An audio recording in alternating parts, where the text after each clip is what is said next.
I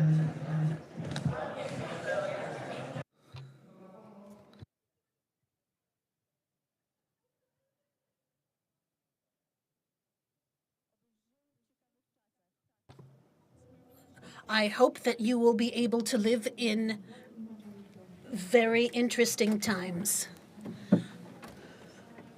We have fear, anxiety, brutality, things that are made up, hatred, but the world is still looking for counterbalance and harmony. And in this terrible time, we have found solidarity, empathy, and love. Ladies and gentlemen, my name is Rusłana Krzemińska, and it is my great pleasure to announce the opening of the 33rd edition of Europe of the Carpathians, an event that is not afraid to take on difficult topics. And we're going to be talking about difficult topics, and you will see for yourself during this edition. This is also such an event that shows the beauty and strength stemming from unity and co-responsibility for this part of Europe, which is Europe of the Carpathians. And all of the countries that we refer to as the Carpathians, we wouldn't be here. We wouldn't have these topics if it were not for our boss, the head, and the person responsible for this unique event and initiative. Ladies and gentlemen, may I introduce Marshal of the Sejm, former Marshal of the Sejm, Marek Kuściński. Good afternoon, ladies and gentlemen. A warm welcome to all of you. We would like to welcome all of you during the 33rd edition of Europe of the Carpathians that has been taking place for many years under the auspices of the Sejm of the Republic of Poland and in cooperation not only with the Carpathian states and the institutes from the Carpathian states and Central and Eastern Europe. Ladies and gentlemen, today we're talking about this because we're meeting in very specific times. This conference was to take place in Ukraine, in Yaremcha, in the Eastern Carpathians, close to Czarnohora. The war in Ukraine has crisscrossed our plans, and we had to move it here to Krasichin. That brings together various circumstances and places. If we look back to the times when Poland, the Kiev Rusland, and Hungary or the Czechs brought in Christianity, then we're going back over 1,000 years. And during this perspective, and in every generation, we can give many examples of cooperation, of outstanding people, circumstances, and events, dramatic ones amongst them. Even though we live in Central Europe, we know that Central Europe is divided by borders. Not too far from here, we have the border of the EU, the external border of the EU. And the human factor, as well as providence, has caused the strength of the Polish politicians, of those of the Czech Republic, Romania, Hungary, Bulgaria, that as of 2004 have been in the European Union. We have come out from under the Russian orbit, but others are still there. How important is this today? And we can see this in Ukraine. We built our state in a time of peace and stability, strengthening our sovereignty in disputes inside the EU, but in Ukraine there is a war. And our conference is in a significant part devoted to the war in Ukraine and all the consequences But today, May 13th, a very important anniversary. We are meeting here in Krasichin. 150 years ago, ladies and gentlemen, May 13th, the first railway line, the first passenger train went from Przemyśl to Chirów. Then there was no EU border. You could go to Chirów as you wanted, all the way to Romania. But ladies and gentlemen, today, to be able to go through these barriers, we meet in international surroundings. We want to share reflections, emotions. We're talking about modern times, but let's remember that we're talking, we're thinking, and we're planning for the future. The events today are going to be very important. Some will be important, some will be traditional because we talk about EU funds and infrastructure all the time, but transformation of Ukraine, rebuilding Ukraine.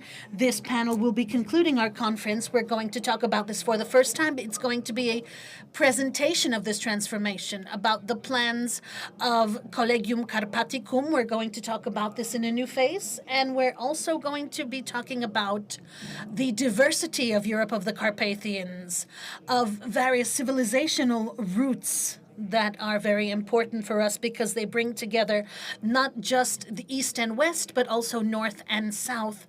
And all of this takes place in the area of the Carpathians, in this beautiful diversity that does not only have natural richness of plants and flowers and animals, but the richness of the people. I talked about Yaremcha. And I would now like to ask Mr. Rector Igor Cependa from the University in Ivano-Frankivsk to open this conference in Krasichin Yaremcha. Mr. Rector. Good afternoon. Hello. Ladies and gentlemen, I'm very happy to be able to meet and greet all of the participants of Europe of the Carpathians. Unfortunately, we were not able to organize the conference in Yaremcha that was foreseen in March, and this is as a result of the Russian aggression in Ukraine. The Russian aggression has changed not only and changed all of our plans, and also changed the assessment of the values that link us on the political level, and most importantly, on the human level. The Polish society has shown not only empathy, but also fraternal support on a scale unseen thus far in Ukraine to our brothers and sisters that needed it. And the fight is continuing, and it is placing before us new challenges that we have to face. We have all come across the fact that apart from these bestial, barbarian crimes, and that are still taking place in Ukraine, in fact, what is very, very threatening comes from the Russian propaganda machine, which not only raised hatred towards Ukraine amongst its people, and also towards Western values. And it has also sparked the critical thinking in a lot of Western states. In these types of conditions, our society needs a platform which, after World War II, had France and Germany, where we had these youth meeting centers after the collapse of the Soviet Union. We had a meeting center also, Poland, Germany. And several years ago, in the feeling of such threat, the times of discussion during the Europe of the Carpathians, there was an idea to start to implement a huge Polish-Ukrainian project, an international meeting center for academic youth in Miklicin that our university carries out along with the University of Warsaw. This is a new platform that is going to take on a new dimension. Young people from Poland and Ukraine create a society of leaders of the new European thought. As of today, 2/3 of the implementation has been put in place. We still need some time, and in such difficult circumstances, looking towards our Polish friends to think about how we can finish this project. A project that, in fact, today is becoming a new platform, not just for young people from Poland and Ukraine, but also for young people from the European Union and the post-Soviet space. Because if we're not going to work with young people in the post-Soviet space, then in fact, Russia is going to do so. We're very happy that regardless of these difficulties that Ukraine has, we will end the implementation of this mutual joint project, the largest humanitarian project in Poland's history and the history of Ukraine, within the trans-border program Poland, Ukraine, and Belarus. This is a huge event that raises our relations not only above 2,000 meters, it also creates a new atmosphere amongst our societies that carry out an ambitious and strong plans that bring together people, researchers, academics, those that love Carpathia. I would like to wish all of us for the next edition of Europe of the Carpathians to take place in Yaremcha, in the conditions of victory that we are striving towards together. Thank you very much. Thank you very much. Thank you very much, Mr. Rector. If we look at the map of Europe, we see the Carpathians are in the center of Central Europe. And this is what we're looking at, the Europe from the Caucasus, from the Ural to Gibraltar. And Europe of the Carpathians has one more thing. It's able to organize cooperation in various areas of our activity with various and all representatives of all Carpathian states. The Balkans, from Albania to Estonia and Finland, from Azerbaijan, Georgia, and Armenia to our surroundings, Poland, Czech Republic, Slovakia, Hungary, Slovenia, etc. And we can see that this common denominator is the Carpathians. Mr. Rector spoke about young people. He talked about new ideas. Today, we're not ready with this, but in Carpathian we'll be talking about new technologies. The digital Europe of the Carpathians and the consequences will be discussed as well. Thank you very much. Thank you, Mr. Marshall, Mr. Speaker. So what is going to take place in a moment is that the muses stop in a time of war, the international competition. We talked about this competition for the legends of the Carpathian region. We talked about this in February, but this can show that art can be therapeutic, and people, creators from Central and Eastern Europe, want to create. This competition could take place thanks to GovTech. So let us join with our friends and give the voice to Ms. Kinga Pasternak from GovTech. Ladies and gentlemen, welcome to all of you. As Ms. Ruswana mentioned, the castle in Krasichin. We're meeting here to celebrate our laureates of the international competition for comic books, Legends of the Podkarpacie region, organized by the Chancellery of the Prime Minister and the Sejm of the Republic of Poland. We would like the laureates to receive their awards today. This competition took place in Europe. We received a lot of entries. It was very difficult to pick the winners.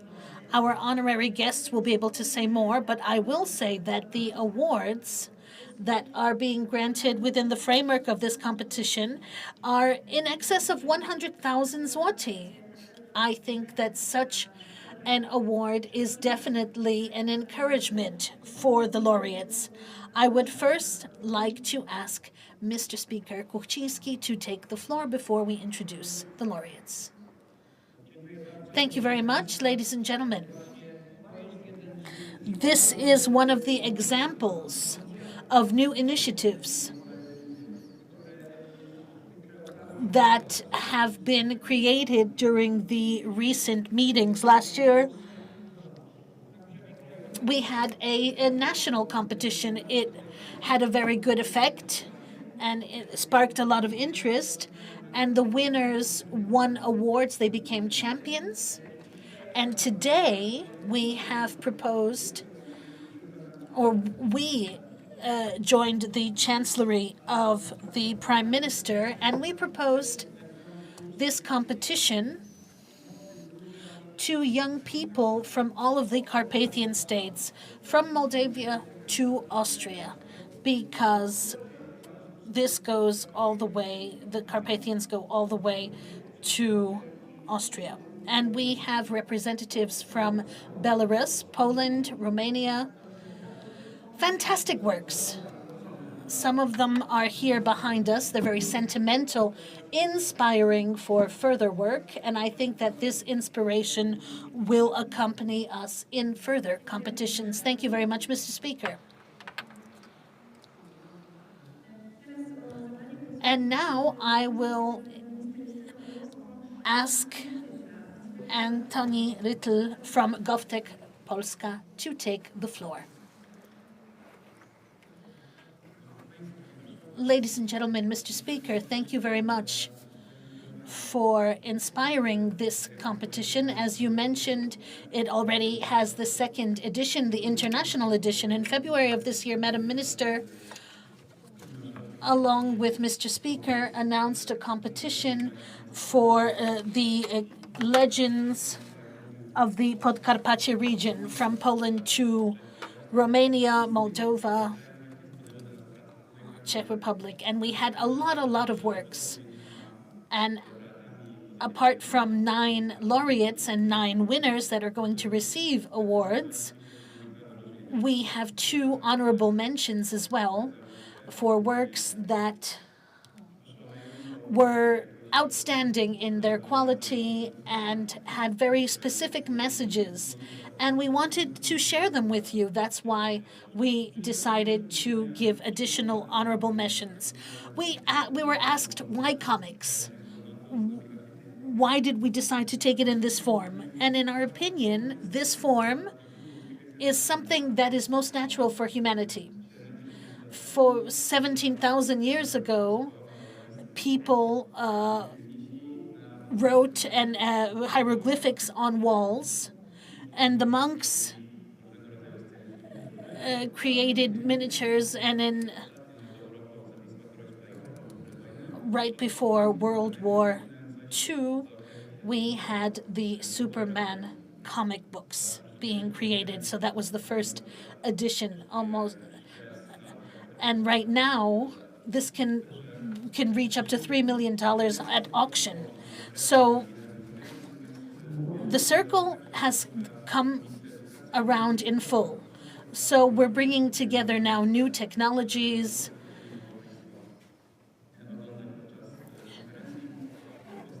and everything is presented in their national language as well as in English. So we invite you to look at them during the breaks. They're all over the castle. We will be handing out the awards momentarily. Sponsors are Acer, Cyfrowa Polska, and we hope that you, as the winners, will be able to use this computer equipment to create more works of art, just like Superman was. And we hope that the circumstances will be better and different. And what will remain after us is this culture and these comics. We would like to thank once again Mr. Marshall, the Chancellor of the Sejm, for the invitation, and thank you for being able to create such beautiful works. Szanowni Państwo, pozwolę sobie teraz wyczytać naszych laureatów. Chciałam tylko zaznaczyć, że część z nich łączy się z nami online. Ja zacznę od wyróżnień i zaproszę laureatów na scenę. Tutaj nasz wierny pomocnik będzie na pewno pomagał. Wyróżnienia otrzymali pani Anna Kostilnik z Czech oraz pan Tobiasz Ciemierkiewicz. Zapraszamy pana Tobiasza.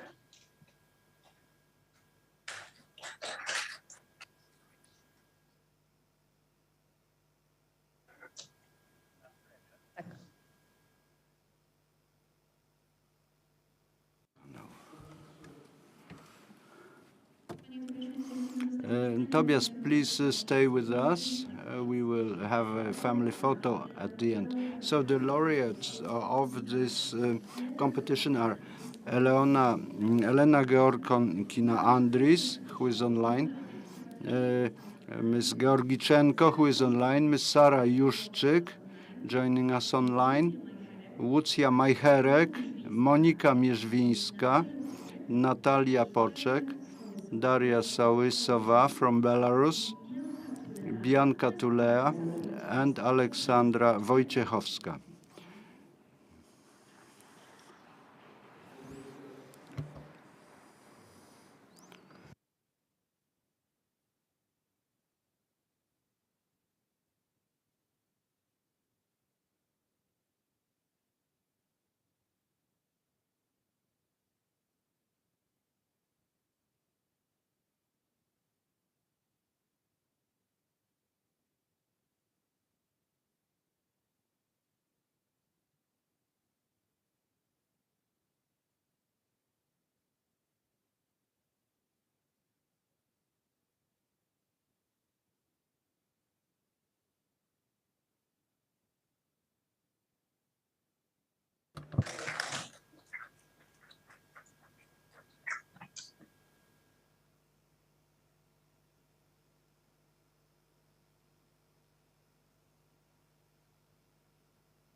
Szanowni Państwo, Ladies and gentlemen, I would like to ask one of the laureates, one of the winners, to say a word to us. You're welcome. Please come forward to the mic.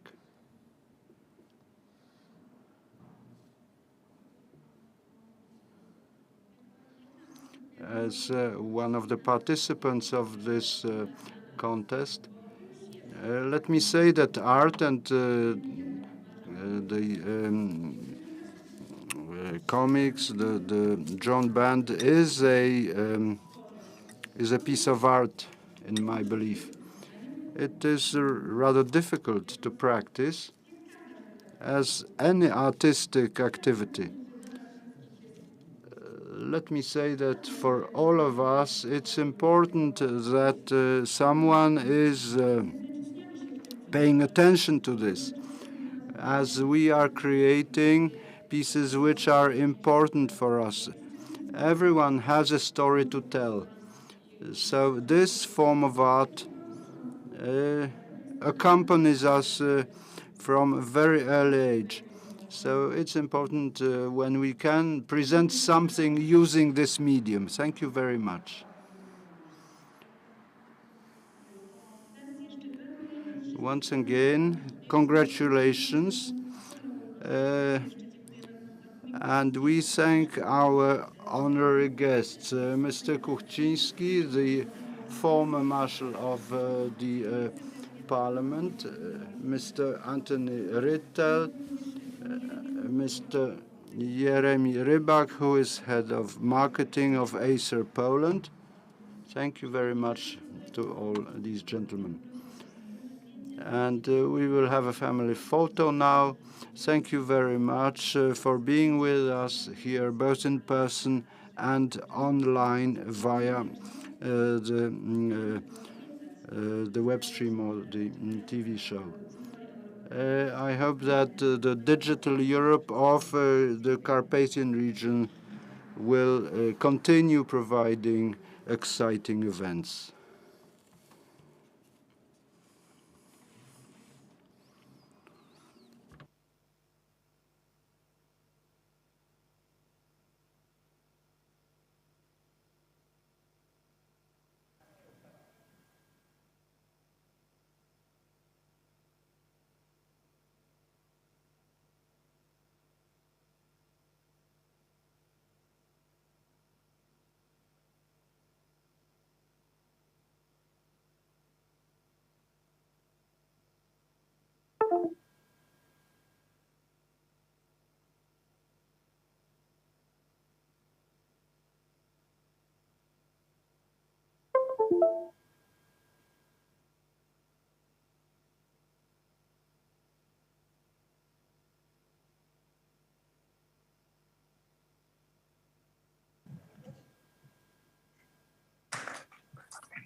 Także członkiem Polskiego Towarzystwa Geograficznego. I'm here to present to you the Vishegrad Atlas. This is a joint work of two institutions, the Institute of Polish-Hungarian Cooperation and the Polish Geographic Society. It's a work that was published on the occasion of the 30th anniversary of the Vishegrad cooperation. We remember from history that there used to be meetings at Vishegrad, high-level meetings, hundreds of years ago. But I'd like to talk about contemporary times. It is important for me that this topic gained interest and we were able to publish this atlas. The atlas I will mention here again is a joint work of over 40 years. I had the pleasure to cooperate with Professor Czapieski from my institute. The atlas consists of about 50 chapters in which we present various issues, economic, natural, as well as historical and geopolitical ones. In these 50 chapters, you'll find issues related to natural conditions, demographic conditions, social, cultural, economic, religious, and various other conditions. What these countries are facing is, first of all, a great opportunity to deepen cooperation even further. We are in this place of the European continent where a lot has happened in the past. And I think that if such cooperation as the Vishegrad groups are established, they fit well into what is currently happening in the EU. And it is being said that these relations, regional, covering parts of the continent, should be continued.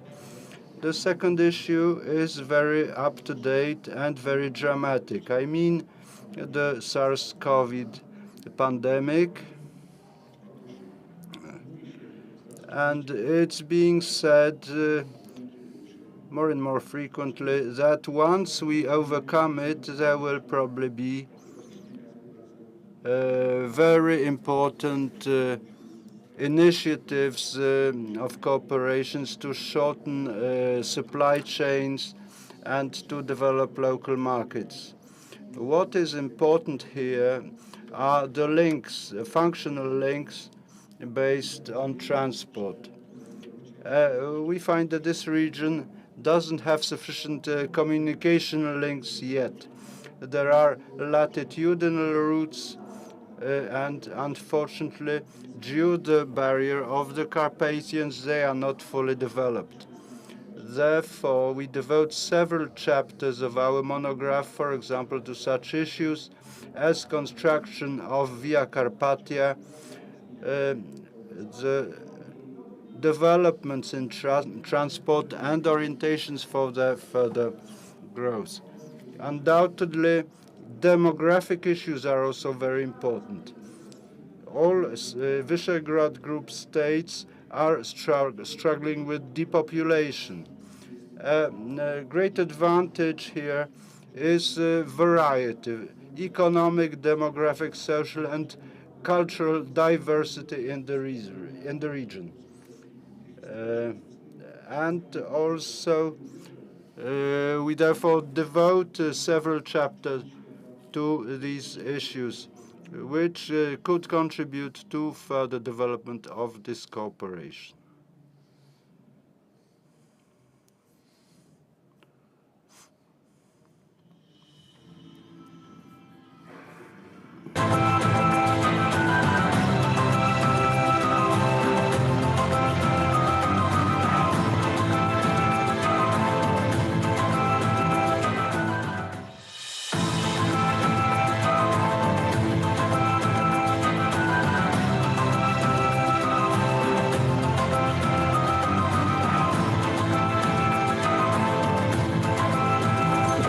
Pozdrawiam wszystkich widzów. I welcome everyone here. Look at our beautiful mountainous grasslands full of sheep and birds singing.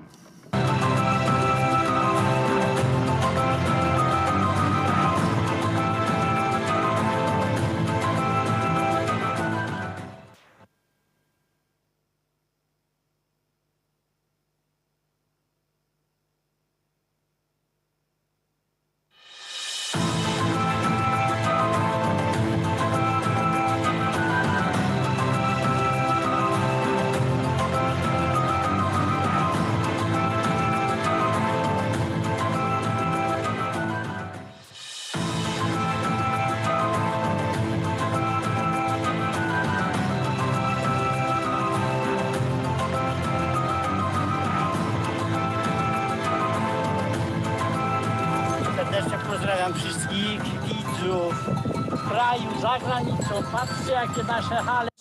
I send my warm greetings, inviting all tourists, not only from Poland, but from abroad as well, to our Rushinowa clearing and to our mountains. Greetings to all of Poland. We invite you on a trip so that you can relax here and enjoy the landscape.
Z Karpatami to jest fajnie, że one się nazywają Zielone Karpaty. Pięknie, fajnie, super zielone, ale to stwierdzenie faktu.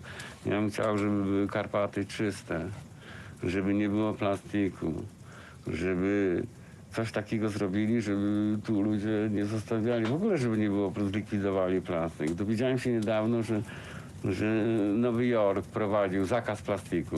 Można? Można. Ruanda też, taki mały kraj afrykański, w ogóle nie wolno wjeżdżać z plastikiem. Można, można. Ale ja bym tu poszedł dalej, że zaczyna się od siebie. Takie moje ciche marzenie jest, żeby województwo podkarpackie nie wpuszczało plastiku na teren swojego województwa. I to by było takie właśnie, nazwałbym to nawet ekologia głęboka. Że zróbmy coś dla tej ziemi Niech popatrzą gdzie w innych krajach, jak ludzie robią, jak żyją, jak tego i żeby wprowadzili tutaj. Przecież to nic nam, po prostu zadbamy o ziemię i to przecież o to chodzi. No co po sobie zostawimy? No, zabrudzoną śmieciami tą glebę, cały świat zabrudzimy, a inne pokolenia co po nas wezmą?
Serdecznie pozdrawiam wszystkich widzów w kraju, za granicą. Patrzcie, jakie nasze hale przepiękne są.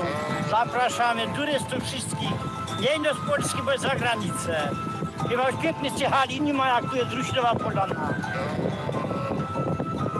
No, pozdrawiamy całą Polskę, Warszawę szczególnie, tamte Sejmy, nie Sejmy.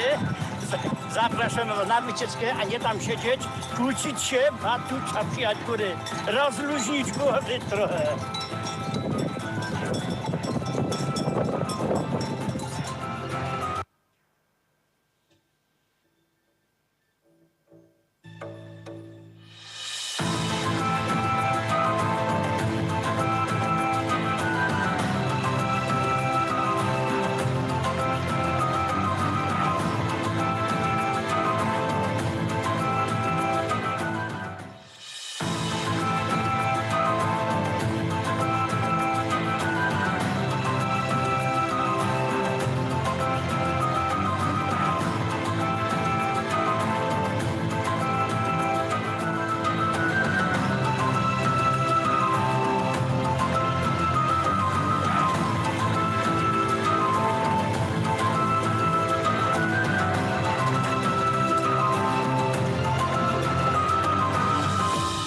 Karpatami to jest fajnie, że one się nazywają zielone Karpaty. Pięknie, fajnie, super zielone, ale to stwierdzenie faktu. Ja bym chciał, żeby były Karpaty czyste, żeby nie było plastiku, żeby coś takiego zrobili, żeby tu ludzie nie zostawiali, w ogóle żeby nie było, zlikwidowali plastik. Dowiedziałem się niedawno, że Nowy Jork prowadził zakaz plastiku. Można? Można. Ruanda też, taki mały kraj afrykański, w ogóle nie wolno wjeżdżać z plastikiem. Można, można.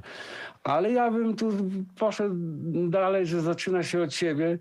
Takie moje ciche marzenie jest, żeby województwo podkarpackie nie wpuszczało plastiku na teren swojego województwa. I to by było takie właśnie, nazwałbym to nawet ekologia głęboka.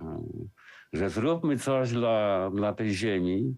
Niech popatrzą gdzie w innych krajach, jak ludzie robią, jak żyją, jak tego. I żeby wprowadzili tutaj. Przecież to nic nam, po prostu zadbamy o ziemię i to przecież o to chodzi. No co po sobie zostawimy? No, zabrudzoną śmieciami tą glebę, cały świat zabrudzimy, a inne pokolenia co po nas wezmą?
Fundacja Braci Golec powstała w 2003 roku. Mamy 18 lat obecnie działalności Fundacji Braci Golec.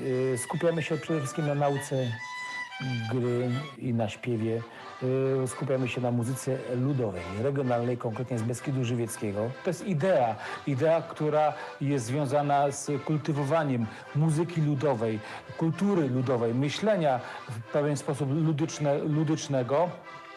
I to jest związane bardzo mocno z tożsamością tego regionu, ponieważ my głównie opieramy się na promowaniu i pokazywaniu i uczeniu właśnie tych wartości, które tu są ważne. Wartości w muzyce oczywiście przede wszystkim, ale one też się objawiają i w stroju, prawda, i w gwarze.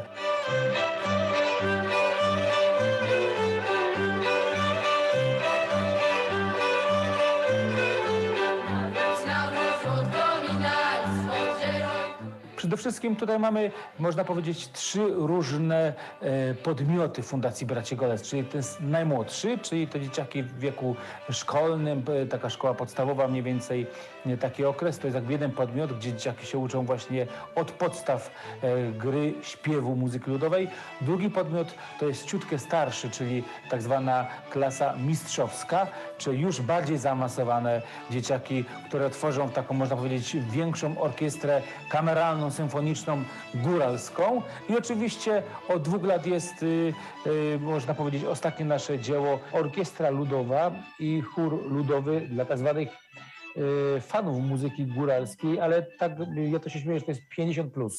Czyli po prostu dla wielu osób, które kiedyś miały jakiś kontakt z kulturą góralską czy z zespołami, no po prostu jakby chcą dalej się rozwijać w tej tematyce. W związku z tym powstał Górski Uniwersytet Ludowy przy Fundacji Braci Golec, który właśnie, że tak powiem, organizuje różne koncerty, wydarzenia. Też pracujemy oczywiście nad wydawnictwami, nad płytami.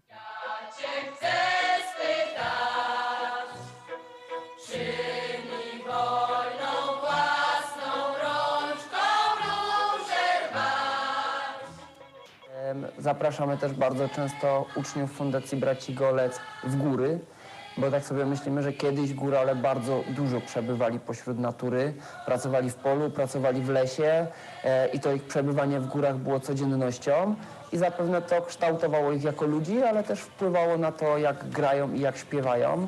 Więc teraz stwarzamy też takie możliwości uczniom fundacji, by pośród tych gór mogli przebywać.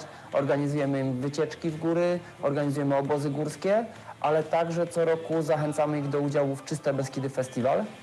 Czyste Beskidy to taka inicjatywa, w ramach której organizujemy kilkadziesiąt warsztatów ekologicznych dla dzieci i młodzieży w ciągu roku. Organizujemy wspólne wyjścia w góry, by sprzątać szlaki, ale także co roku realizujemy wspomniany już Czyste Beskidy Festiwal, podczas którego uczniowie fundacji grają, śpiewają, są wolontariuszami, ale także, tak jak inni uczestnicy, biorą rękawiczki, worki i idą sprzątać beskidzkie szlaki.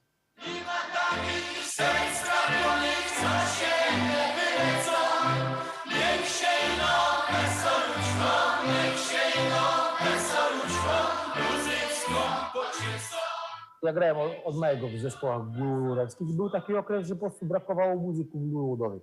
Ale takich, którzy faktycznie grają z tą manierą górali żywieckich, że tak powiem, że no i cóż, no i to była przede wszystkim podstawowa potrzeba. Brak muzyków, zawodowych muzyków, którzy grają to na wysokim poziomie, tą naszą rdzenną muzykę. Wyjątkowość w ogóle w tym terenie, jeśli chodzi o cały, można powiedzieć, łuk Karpat, jest to, że przede wszystkim ma piękną kulturę, piękną tożsamość, która się objawia poprzez właśnie śpiew, poprzez strój, który jest wyznacznikiem, z której części świata jesteśmy, z której części Europy jesteśmy.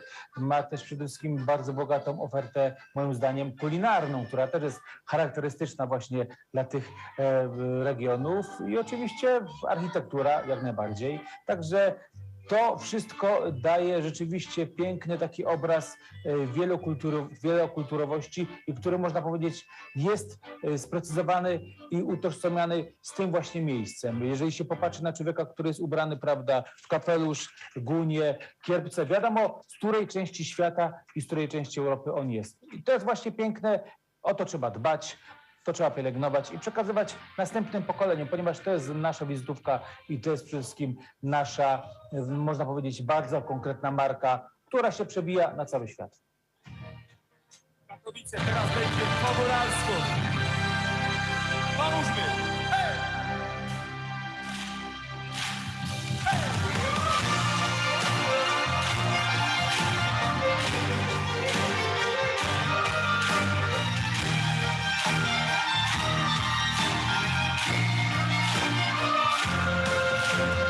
I znikają tak jak białe, co przed laty uniósł się na Hej, chociaż rzeka czasu nie do przodu, on jest z nami, a my z nim.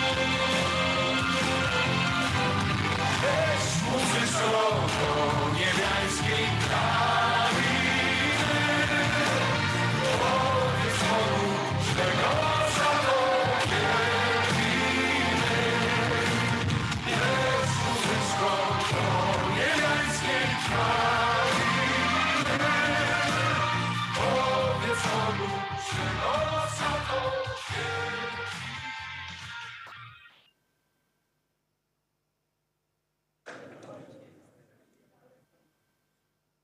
Czas otworzyć pierwszą dyskusję. W tematykę niech wprowadzi.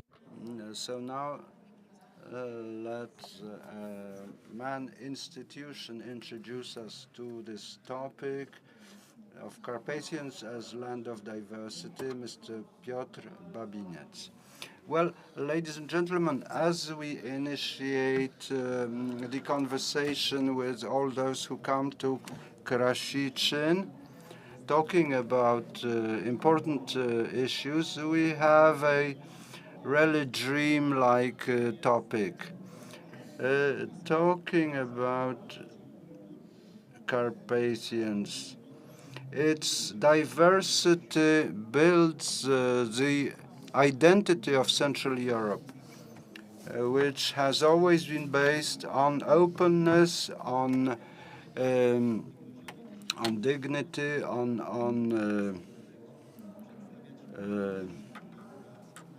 the ability to present our story about values, about the future of Europe. This message of respect, of values is important both for us and for our partners in the EU. Therefore, Mr. Piotr Babinets has agreed to moderate this panel, who has been born in Krosno, in the Carpathian region. He has an episode of having spent time in Wrocław rather than Krakow, but much of his life is linked to the Carpathians, and as a deputy to Polish Parliament and as a member of the Committee for Culture and the Media, he is a very distinguished guest, and may I invite him to continue and to moderate this panel. Good day, ladies and gentlemen, Mr. Chair.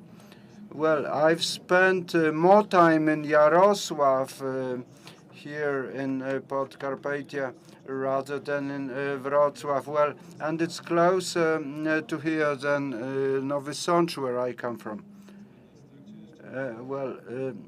So, ladies and gentlemen, in preparation to today's discussion on the significance of different regions, localities, and states of the Carpathian region, for this discussion, we have invited distinguished panelists. Mr. Markian Malski from Lviv University and former ambassador of Ukraine to Poland, Mr. Maciej Szymanowski, director of Wacław Felczak Institute here in Poland, Professor Jan Draus, a historian from University of Rzeszów,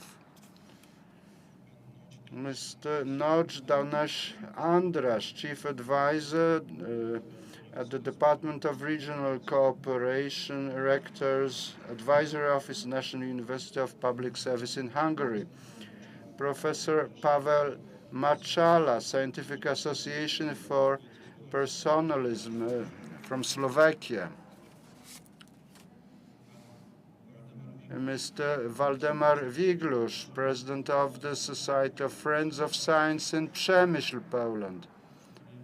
And Mr. Czabakis couldn't come, but Mr. Tibor, the Consul General of Hungary, is with us. Ladies and gentlemen, when years ago Marshal Kuchciński initiated the project of Europe of the Carpathians, it was found that the Carpathian region is a place where it's a melting pot of different cultures, artistic trends, different traditions, political controversies, great diversity of nature in terms of fauna and flora. It's like a melting pot in the center, in the heart of Europe. Ages ago, the mountains, the Carpathian mountains, separated nations because it was an important barrier. Today, however, they bring the nations together. We have difficult situations here. There have been major conflicts here. There was fighting during World War I, but still this area is a place where different human contacts interface, as well as international relations. And despite difficult situations, the Carpathians ought to bring us together rather than separate. So the question is how to operate to assure effectiveness of this ambition. Professor Draus, please.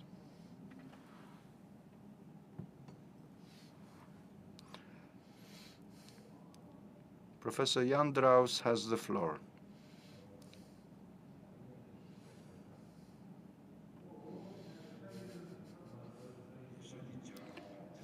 Now the microphone works. Well, Mr. Marshals, ladies and gentlemen, Mr. Chair,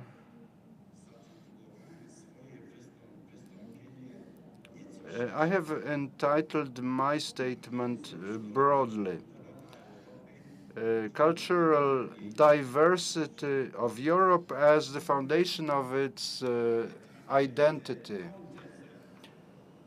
This statement is a rhetoric one, but let me explain, presenting three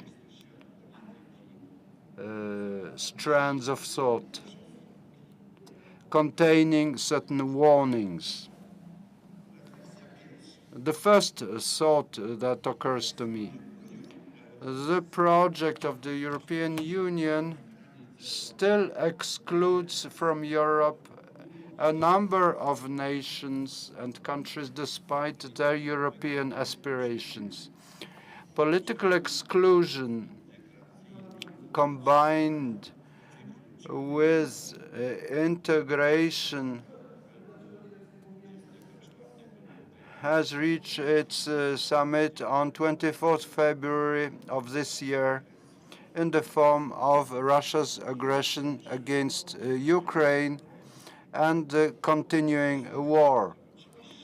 This shows that the European Union hasn't much understood and hasn't drawn lessons from aggression against Georgia, the annexation of the Crimea, the aggression in Donbas region.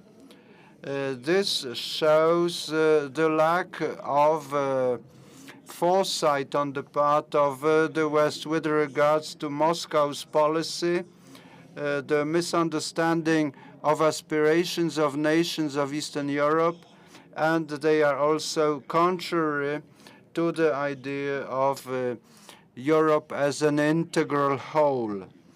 The continuing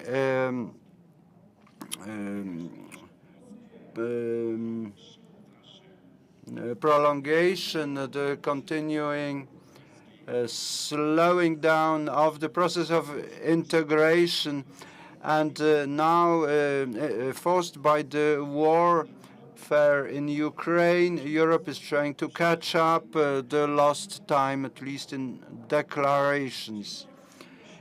Yet, as Pope John Paul II claimed, Europe has two lungs, the eastern and the western one.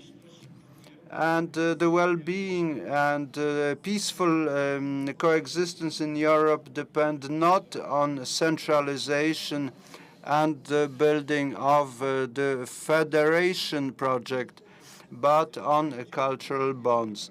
The concept of culture doesn't know any borders. Culture doesn't divide, but brings together. And it's the cultural value that transpires, that is fulfilled through historical process. Jacques Delors has stated, if Europe will not have its spirit and if it will not define itself in cultural terms, it will not be a true Europe. If it will only be an economic and business political unity, it will not fulfill its tasks.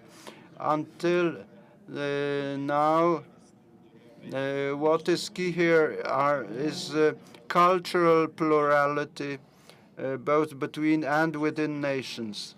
In the Maastricht Treaty, which established the European Union, it was written down that Europe wouldn't seek to unify national cultures while inciting countries to get to know each other and to get to know the cultural heritage of significance for Europe. But the continuing process of political centralization and of economic centralism, including Europe's federalization, doesn't warrant the protection of cultural diversity. Since some time, European identity is being sought both on personal and on collective level, defining a national identity as a barrier to the development of the political project. The overcoming of this barrier was to consist through the multiculti policy, which didn't lead to coexistence of cultures, but rather to conflicts. Currently, these conflicts are dynamized by so-called cultural revolution stemming from liberal left-wing thought. Zygmunt Bauman's stipulation that identity is perceived as something that has to be produced and not revealed is symptomatic here. My second reflection, in the past, in Central Eastern Europe's area, there have been not only important historical events of significance for all of Europe, but it also contributed significantly to European civilization. Even the first book on the history of Europe was written by Paweł Piasecki in 1645. And yet, according to the West's opinion, Central Eastern Europe is defined as the other Europe, as the different Europe, despite the fact that its heritage is linked to all European heritage. This patronizing relationship towards Central Eastern Europe has been revealed not only on the political level. In 1927, on the initiative of two Polish historians, Oskar Halecki and Marceli Handelsman, it was in Warsaw that the Federation of Historical Societies of Central Eastern Europe was set up in order to draw attention of international opinion to the need of symmetrical treatment of Central Eastern Europe. Later on, this cultural and civilizational motive was continued in the post-Yalta world when the enslaved Central Eastern Europe was under the Soviet yoke. It was then that Western historiography was soaking in more and more Marxism, so that the history of Central Eastern Europe as the object of research has functioned as part of Russia studies. Professor Marian Dziewanowski has written the following words. The area between Germany and Russia was perceived as a territorial and civilizational annex or geopolitical trailer of Russia. Even the autonomy for this part of Europe was not considered. Luckily, this was opposed by such historians as Oskar Halecki, Piotr Wandyć, Francis Dwornik, an immigrant from Moravia, Istvan Igor Janoschutz from Hungary, who on the plane of academic research stressed the integral connection of this part of Europe with the Western civilization. This was reflected also in the work of dissidents and the opposition in this part of Europe, with Milan Kundera with his famous essay, Kidnapped Western and the Tragedy of Central Europe, or Václav Havel, who demonstrated the phenomenal values of Central Europe through the Vishegrad format. So these reflections show that Central Eastern Europe continually has to demand for recognition of its value, both in cultural and academic terms, but also politically. This discussion, this struggle for identity continues to be based on the cultural foundation. And we need to get rid of this adjective, the other Europe. And my last reflection. Looking at today's Europe, we cannot overlook the fact that its eastern lung continues to be split between those integrated and those not integrated with the European Union, with the European community. This unfinished integration has now become a threat to Europe as a whole. The continued war in Ukraine has already demonstrated that the appeasement with Moscow doesn't lead to peace or prosperity, but to new dependencies and enslavements. And the war has divided Europe depending on the scope of economic dependence on Europe and on the attitude towards supporting Ukraine. Principles of trust and solidarity within the Union have been undermined, although they are being still declared outside. The war has also revealed the egoism, ignorance, and historical ignorance, above all, of France and Germany. Regardless of what the final result of this war will be, there will be a new European order, because such are the consequences of war as a result of errors made. In this new order, we cannot fail to have the right place for nations of Central Eastern Europe, remembering that the political dimension is determined by civilization. So the struggle for the right position within Europe will not be easy. It will depend on the will and on solidarity among nations and the rulers, the political class in Europe, and on the support of the United States of America. Thank you very much for your attention. Dziękujemy bardzo panu. Thank you very much, Professor. Thank you for indicating that culture, the strength of culture, and natural heritage, cultural heritage of the states of Central Eastern Europe is what makes us stand out and gives us strength in our relations in the wider field in Europe, in Western Europe, in the EU as well.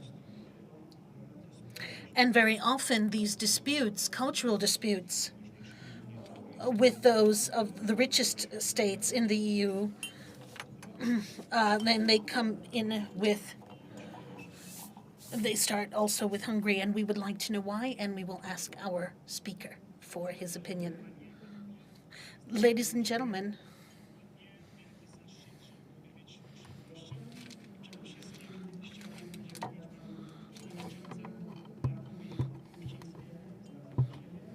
Chciałbym również podziękować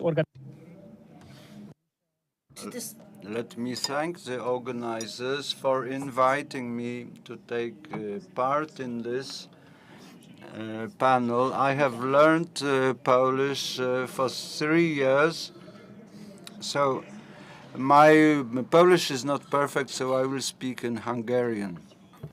A térségnek a jövőjéről gondolkodunk, akkor érdemes egy picit. And I would like to go outside this short-term discussion. I think that we have this big aim in front of us for until the 22nd century for this area to become the best area to live in the EU. If we looked at this from outer space, I think that this is imaginable. We're looking at this as the green spine of Europe, but to get there, before this long-term objective, we need a medium-term objective. By 2050, we need to make our area, the Europe of the Carpathians, the best place to live in Europe. So as a space to live, the quality of life, security, and when we think about these 20 million people that live here, or plus, what are we supposed to do short term? I think that many steps have been taken so far. We need to observe this, and we need to continue these good practices. Next year, we will be celebrating the 20th anniversary of the Carpathian Agreement, the Carpathian Accords, so we need to see what we still need to work on. 10 years ago, at the Europe of the Carpathians conference, The next proposal, the subsequent proposal, was created to create a network of parliamentary cooperation of the states, of Carpathian states. This was a huge idea. I think that in the evening we will have a meeting on this very topic. We have Mr. Hodgshiek with us, and it is thanks to him that I'm here. He is from the Foreign Affairs Committee in the Hungarian Parliament. What we need to do is strengthen this institutional cooperation. In 2011, we talked about this already, that we need to appoint the Carpathian University, or at least coordinate this cooperation in the Carpathian states. And I think that in our area, we have many outstanding institutions. In Hungary, we have the university in Tokaj, or the public affairs university where I am from, and we need to discuss these issues amongst intellectualists for these topics to become steady topics in our relations. So there has to be some sort of relation to link our two universities. And in fact, a statement was made in 2013, again, that we should appoint a National Assembly of Carpathian parliaments. We even said that there will be a parliamentary assembly of 4 states. So we need to see which institutes enter this. Is this even feasible? And we will see that in certain areas, why certain things haven't gone forward. We have to talk about this. Why didn't it go forward? I am very happy and very grateful to the organizers that we can talk about this, and we need to continue. So this will be enough for my first intervention. Thank you.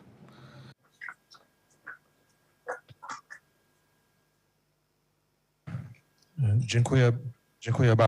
Thank you very much. I think that, in fact, the cooperation amongst universities, research cooperation, gives huge effects through the continuation of education, and it brings states closer together. This is a very important topic. Now, we have a war ongoing due to Russian aggression on Ukraine. There is genocide taking place, and the current situation is the most important for Ukraine, and this military support from countries as the United States, first and foremost, Great Britain, Canada, Poland, it's very important. And also support for Ukrainians, for refugees. The biggest support is given by the states of Central and Eastern Europe in the Carpathian region. And on the one hand, we're in a very tragic part of history of Ukraine, but we can also see that a change has taken place in terms of the balance of power, alliances in Europe and the world, and a very strong coming together has taken place between Ukrainians and Poles. What about this future in Central and Eastern Europe, and how does Ukraine see this cooperation? Ladies and gentlemen, Mr. Speaker, Mr. Chair, Mr. MP, in today's time, every Ukrainian at every international meeting, it's working, correct? Yes. If every Ukrainian at any international event starts their intervention with the words of appreciation and gratitude towards Poland, the Polish nation, the local authorities, the national authorities, the Polish society, for this amazing, outstanding support that Ukraine is receiving from this state during this brutal war and brutal attack of Russia. Of course, we have moral, political, financial, war, military support. And on a human level as well, thank you. Thank you so much for hosting all of these Ukrainians. You're helping. And both the Ukrainian and Polish states are showing, both the politicians and historians, that our long, even bloody history does not divide our nations, but brings them together. And I hope that this will give rise into a common future, what Mr. Professor and what the gentleman before me said. Mr. Chair, I will now take advantage of the interpretation and move and speak in Ukrainian. These are not easy times, ladies and gentlemen, and my intervention is not easy as well, because all the times that I have participated, we talk about mutual plans, projects, what we're going to do together for our Carpathian region, for Europe of the Carpathians to be a fantastic example of cooperation between states that are diverse, with their history, with their culture, their customs, but they have their identity, their common Carpathian identity. And today, Ukraine is at such a stage where we divide everything into before and after. Before was our projects, proposals within the framework of Europe of the Carpathians, how we want to take advantage of these mechanisms that are already present in the EU today, how we want to take advantage of the assistance from Poland, from our Carpathian neighbors, in order to modernize the European economy, the Ukrainian economy, to modernize the society, to bring in these European standards that today give fantastic results in the EU, for it to work in Ukraine as well. But now we're talking about totally different things. We're talking about where our cooperation in Europe of the Carpathians, the Carpathian region, has given us the opportunity to survive, to keep away the enemy, where over 7 million Ukrainians have left Ukraine. Approximately 3 million are in Poland. And this has given us the possibility to stop the enemy. We're getting support from you that is necessary. And in fact, in the previous interventions, it was said that the situation is changing. The geopolitical situation is changing. And then all of a sudden we have seen these geopolitical aims that Russia has been stating for many years, and a lot of people did not want to believe that the achievement of these objectives, that Russia is not going to even look at their material losses, human life, what opinion they're going to have amongst the world. Russia has said that Ukraine is not the only one under threat. The countries of Central and Eastern Europe are also under direct threat of being attacked from Russia, and only our unity, our assistance, your assistance to Ukraine, is helping to maintain this fight. Russia can see that it cannot win and it cannot take Ukraine. It is starting a war with the entire world, and this is what they're putting in their geopolitical perspective. They are even talking about nuclear war. The Baltic states are under threat. Ladies and gentlemen, look at the assessment of the Polish politicians. The change in the geopolitical situation, the fight of Ukraine, is forcing us to look differently at the operation of international organizations. We see the helplessness of the UN. We see that Russia is basically just making fun of this world organization. When the UN Secretary General comes to Kiev, Putin launches rocket missiles on Kiev. What is this? We see that the President of the United States comes to our closest neighbor, we see missiles flying on Lviv, and we saw this several days ago in Odessa as well. So the function of these organizations are going to have to change. And of course, we see a very high opinion and assessment of NATO, but they can't really do much in order to obtain assistance from NATO.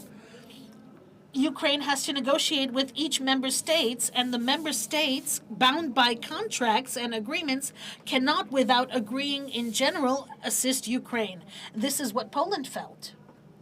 And today, who can say what about the OSCE? These are institutions that were created for the purpose of ensuring security to nations of the world. And I would like to cite the words of the famous Polish researcher scientist Adam Rotfeld, who was deemed as one of the founders of national security, that the organizations founded after World War II today do not understand. They're not dynamic. They cannot have a fast reaction to the situations that are taking place in the world. I'm not going to say anything more about the reactions of the EU.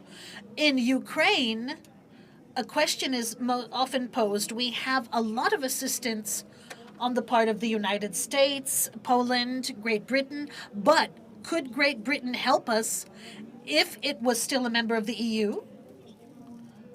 And I have no direct response to this.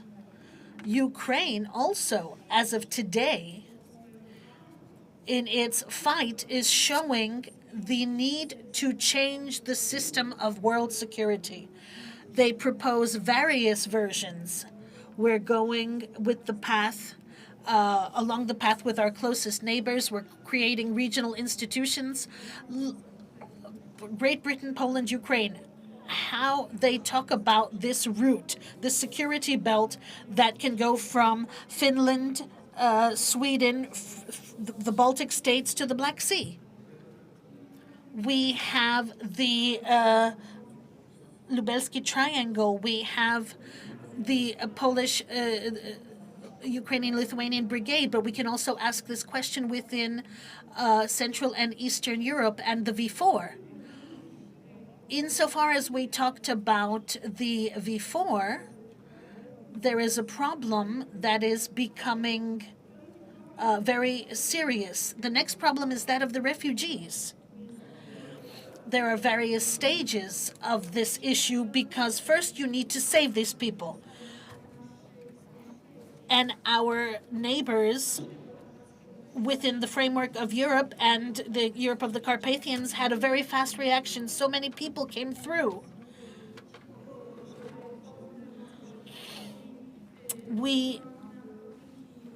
To make sure that no drugs, that no weapons are crossing through the border. People were working along the border very honestly. Is the situation going to be like this? It's difficult to say.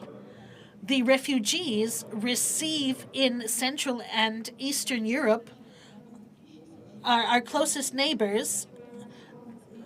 The governments are changing laws. They're creating institutes.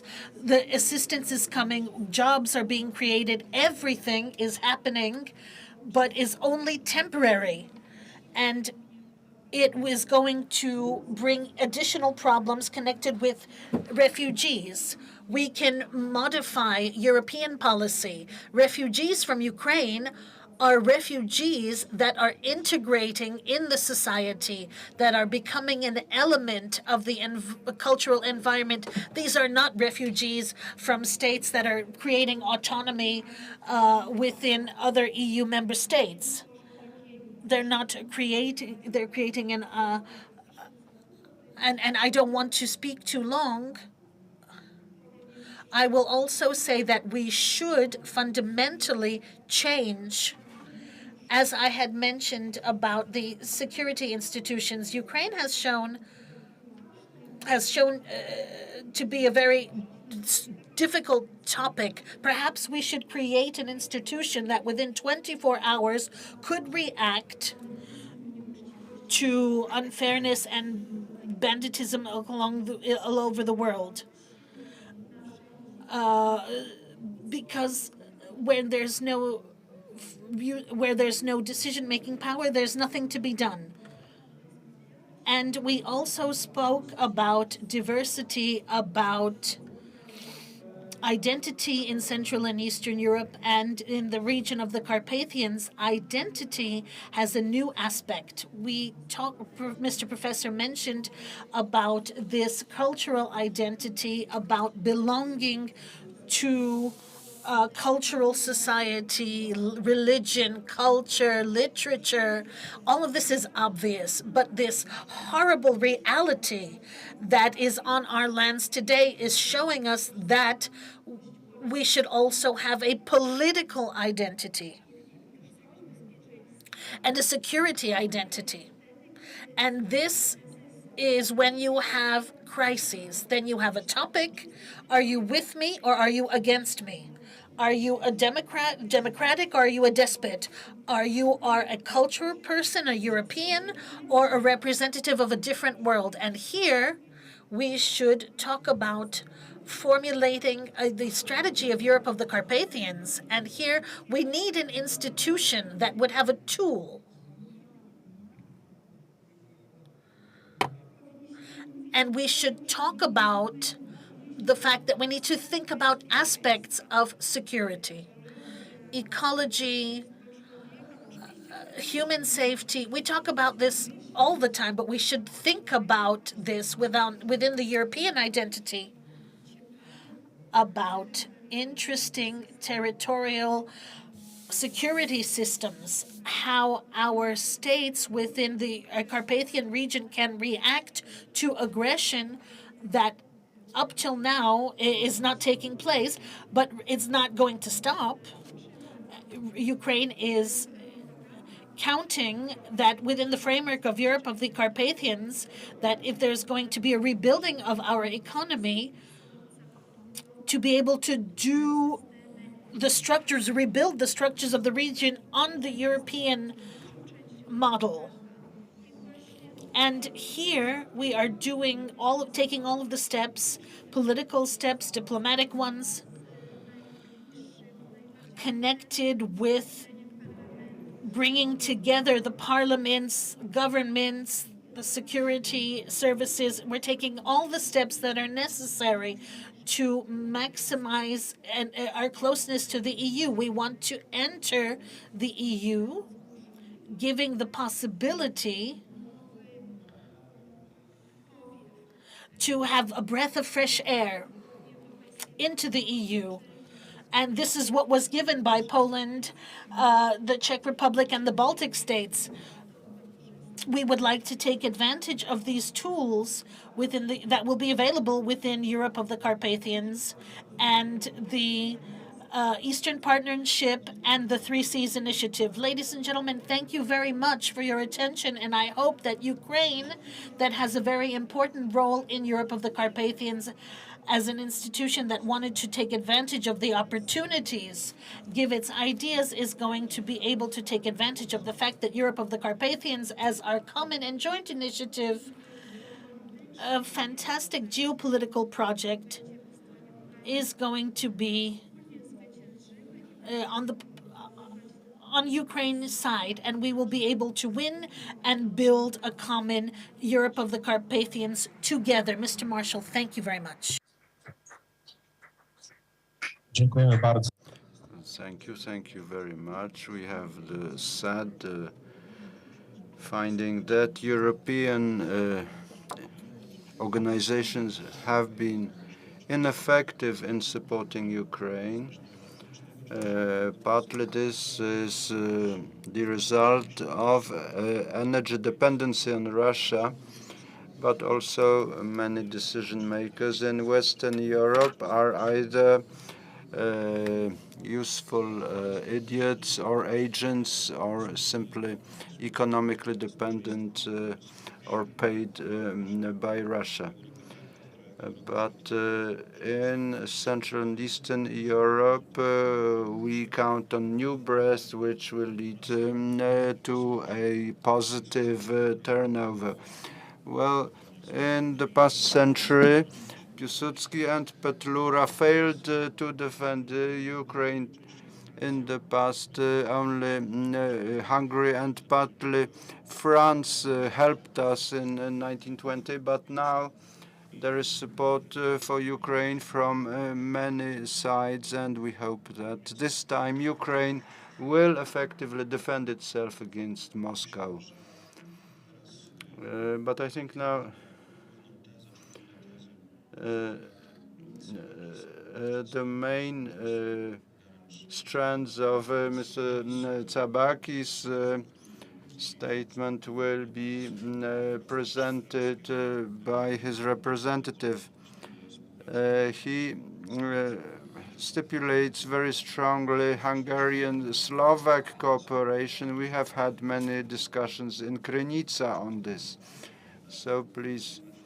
Well, thank you very much, Mr. Marshall, Mr. Chairman, ladies and gentlemen. I'd like to say, first of all, that the professor would have liked to come, but as he didn't manage in the end, he wrote a brief paper which he asked me to read.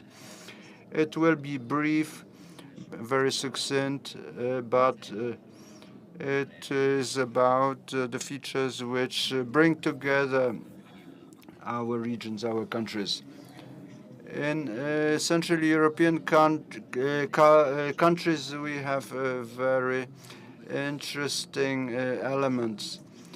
In the Carpathians, we have elements of both visual arts and literature. It is even transnational in some aspects.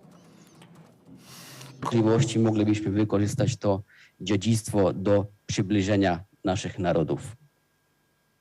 Literacka narracja So literature represents an important contribution here.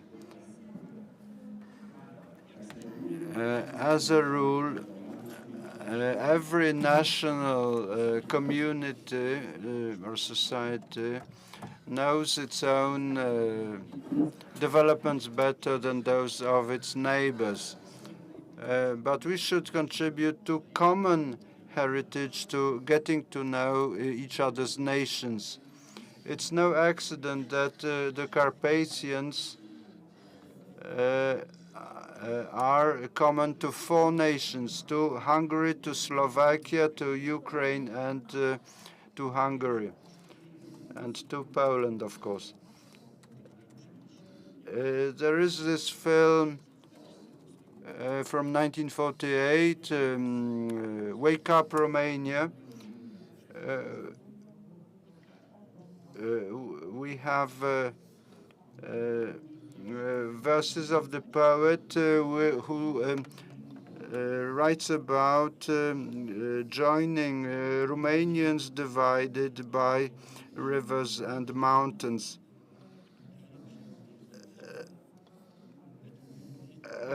According to collective imagination of Romanians, according to our historian, we have these divisions. And in the Slovak writing, we read that over the Tatras, we have to assure that the Slovaks wake up. Jan Kolar, a great poet, perceives the Slovaks and the Slavs' homeland here in the Carpathians. The Tatras, which are part of the Carpathians, are a metaphor of the homeland. Kryvaň, the mountain peak, is the vigilant symbol of Slovakia. In the writings, in the 3rd verse, we read that the work of the hands and the quest for freedom will be spread, and Slava to Ukraine Long live Ukraine and Slovakia and brotherhood. These words were written already at the end of the 19th century. In its first version, the Carpathians were not present. The text was modified several times, and in 1939, this verse was the anthem of the Carpathian Ukraine. This was developing since the end of the 19th century. The Hutzul lands were becoming important for Ukrainian intelligentsia. And finally, the Anthem of Hungary by Ferenc Kölcsey. Before the centuries, you led us to the peaks of the Carpathians. We have this verse. So this addresses God in the name of the nation, pointing at the peaks of the Carpathians, and this is from 1896. According to tradition, our ancestors entered our lands through the Sejm mountains. So from cultural angle, the Carpathians reflect a common heritage area, and it would be worthwhile to analyze this common heritage very systematically. If these brief comments could contribute to the recognition of a common literary ontology of the Carpathian, as the author of this text, I would be extremely glad and honored. Thank you very much for your attention. Thank you. The whole text will be available in the publication resulting from today's conference. Now, Mr. Waldemar Wiglusz, the chairman of the Scientific Society from Przemyśl, will tell us a bit about reinforcing and defending Polish culture against Sovietization and Russification under Soviet dominance in the past, and how this is perceived from Subcarpathia and the Przemyśl area. Ladies and gentlemen, thank you very much. I hope I can be heard. Yes, now? Okay. I represent the Scientific Society, Society of Friends of Science in Przemyśl, which has a long history, which I cannot talk about today. So I will talk another society which has been reactivated, the Przemyśl Cultural Society. That's its name, but its origins in brief were such. After the martial law of 1882, in Krasichin, farmers met to form farmers' circles linked to the church. So initially we met at the churches, at the parishes, where exhibitions and talks were organized, all linked to or organized by a group of people who then met in the loft. That's how it was. In the loft of Marshal Kuchciński in the suburbs of Przemyśl. Those guests, those participants of the meetings were quite numerous. I can mention Roger Scruton, recently deceased, and such. So this is just an example of the personalities who met there. And today we call this loft the cultural loft. And it comes from the periodical underground publication which we produced. And then came 4th of June 1989, and we had to do something about it. Since some years before, we had the company code, and then there was a change of law, and we could register a society. And this way, the Przemysl Cultural Society was formed. Meetings at the loft, which had been underground meetings, although they were under the roof, we had these meetings at the headquarters of our cultural society, but also at the press club MPEAK, which existed at the time and which could offer its venue to us. And the society not only confined itself to these very interesting meetings, we took advantage of the location of the city. Many visitors at the time visited Lviv, went to Ukraine. So we had the opportunity to organize stays in Przemysl on that occasion, and many personalities which otherwise would not have come on their way to Lviv. Even Mr. Penderecki gave concerts in Przemysl on the way to Lviv. Our society also published some books, of which we are proud, as by the end of last year, we published the history of our society, and we tried to show continuation. So we've had 3 such publications, and our society used to be much more active than now. We published a periodical, the Przemysl Outlook, which had a number of editors and produced quite a quality publication.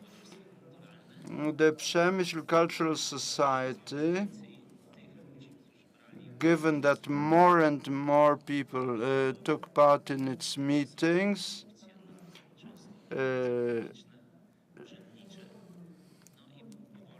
its participants moved in and out as they assumed different functions also in public life. So the editorial team of the period of the new state was formed, discussing the developments in the country. So today we have the monthly publication Nowe Państwo, the new state, which was based on these traditions.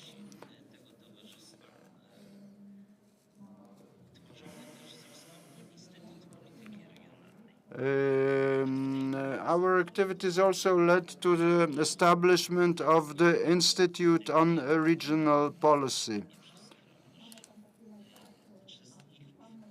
Well, it's only because of the modesty of participants to this meeting, this hasn't been advertised in our brochure. We sent all sorts of reports to the then Prime Minister Buzek, and our proposals were quite effective.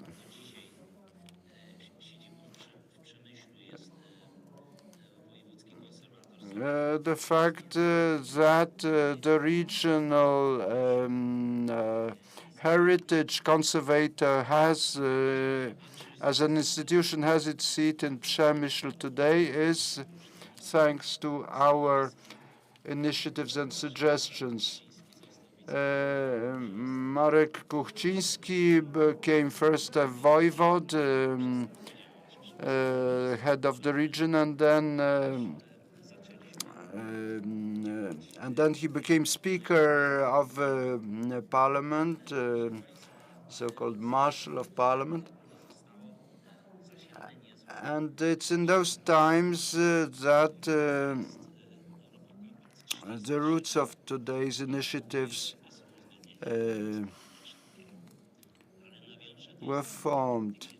And let me refer to the Regional Policy Institute. It's a source of ideas about Carpathian Europe. And it didn't happen automatically. Mr. Kuchciński worked together with Mr. Ortyl, the marshal, the head of the region. And today in Rzeszów, with capital of the region, but there are also important centers in Przemyśl, Mielec. These are results of cooperation among these people, including Mrs.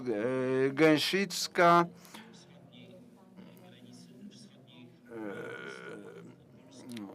who had the idea, the concept for the development of the regions of Eastern Poland.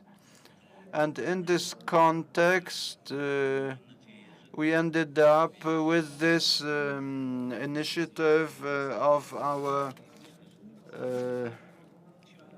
Europe of the Carpathians arose. So this story seems to be the source of the current initiative, and we had to have 33 conferences before this could be presented.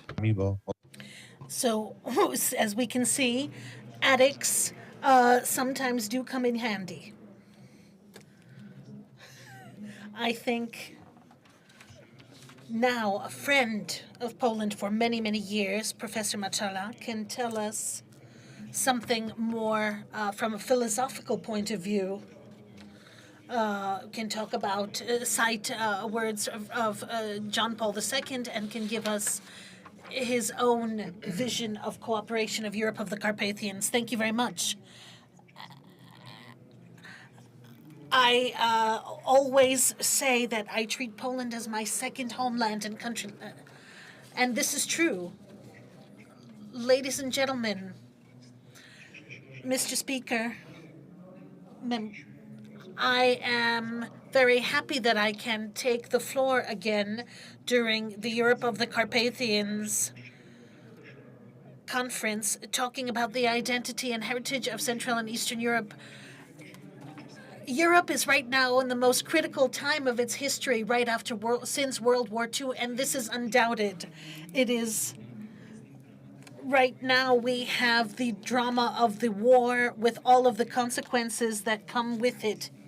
The consequences of the changes in security, energy security, food security, the falling standards of life, migration problems are growing more and more. This week there was a report on the increase of crime by some percentages in Germany. Where can we find solutions to bring back stability in Europe? And on what grounds should we build stability in Europe? How can Europe of the Carpathians contribute to building stability in Europe, not just within the frameworks of the V4? I will draw attention to one specific topic of the identity of the Central and Eastern Europe region, about and cite one of the most important Poles and one of the most important Europeans, St. John Paul II. I will be referring to his words. As St. John Paul II saw the perspective of Central and Eastern Europe before the fall of the Iron Curtain, he gave an interview at his request and was treated as a private conversation and was published after his death. And the question, who is going to gain more about coming together of communist Europe? And he said you could think about this. Who is going to lose more? I think the East will lose more. Why? If someone lives in a society that is more atheist, they can more see what is religion, and they better see one thing that a Westerner does not see, meaning that God is the ruler of freedom. And it is the only thing that is certain. And responding to what communist Central Eastern Europe can bring into a greater Europe, John Paul II said that the contribution of the identity of these states, these are nations that despite Marxism undertakings, have maintained their identity. Perhaps they even strengthened it in their self-defense strategies. John Paul II said that Europe could exist in Europe only as the Europe of nations.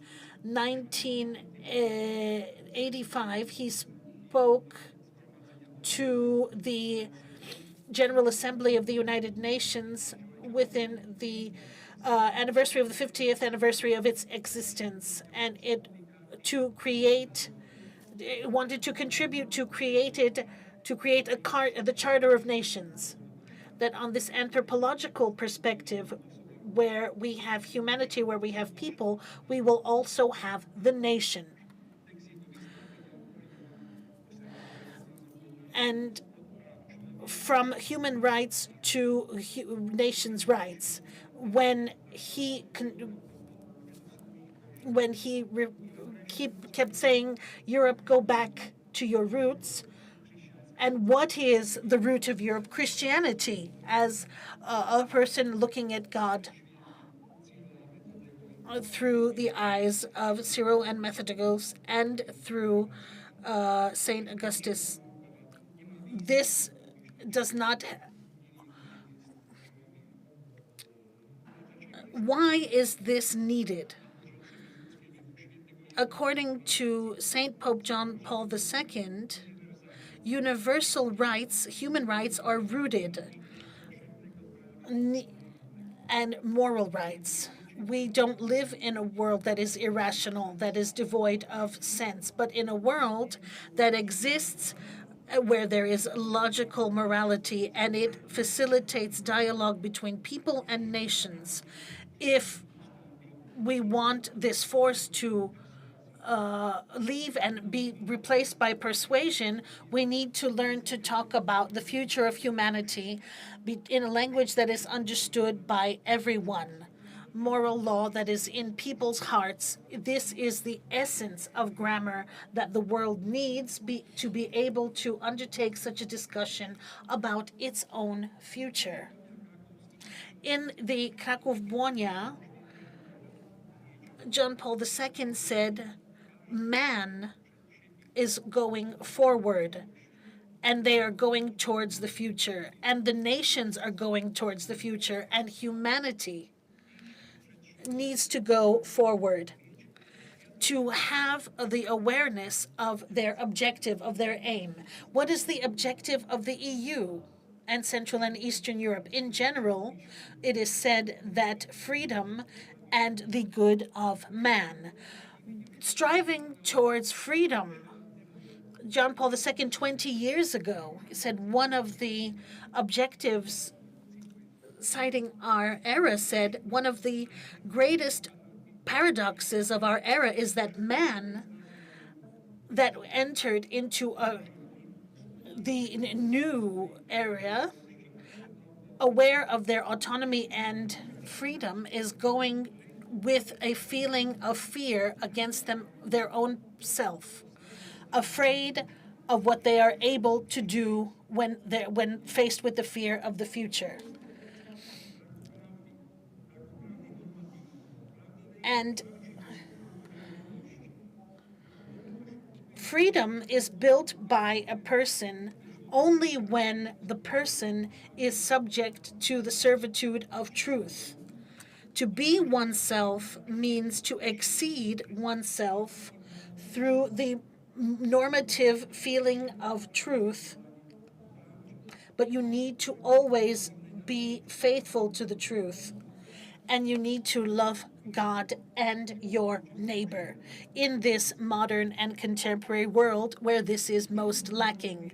The key of nation is freedom built on truth and normative ethics.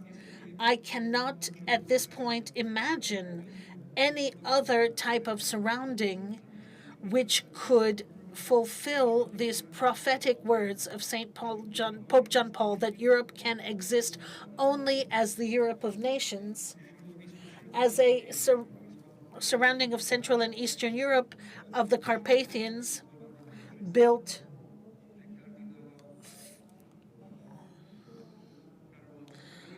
by Karol Wojtyła.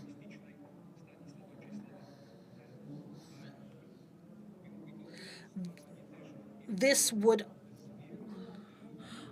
also be repaying one of the greatest debts of Pope John Paul II, talking about this attic in Przemyśl. It could bring in this vision of Central and Eastern Europe, and it could also be a response to the challenges of today's times, where a perception is the inability to face the crisis that certainly will change the nature of Europe and the world. St. Paul II was also convinced that the world was created for a new spring of humanity. There is a new hour of hope that allows us to free the future of politics and life from the paralyzing cynicism. Instead of a new spring of the human spirit in Europe, right now we see the tears of mothers and children. What have we done wrong? Thank you very much. Dziękujemy bardzo za to wsparcie. Thank you very much for this spiritual support about the teachings of Saint Pope John Paul II from the Slovak-Polish perspective. Now we have another friend of Poland for many, many years, Mr. Istvan Kovacs.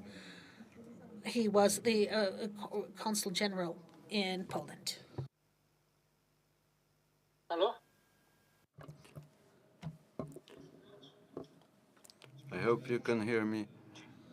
Well, the sound isn't too good. Well, I was inspired by the colleagues' statements.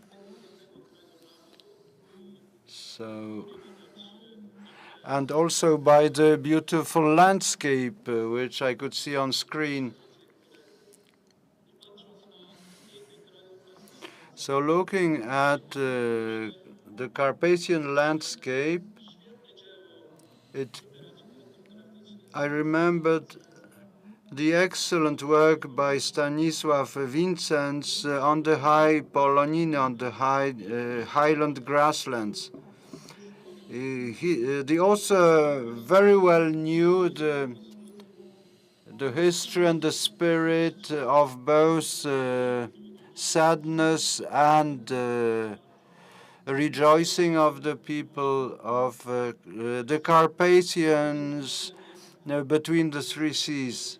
And Vincents can serve us and the inhabitants of the European Union as an example. So we can say that nobody knows better the European spirit, Europe's worldview, than Vincenz. Vincenz was a man of very high cultural standing, cultural quality.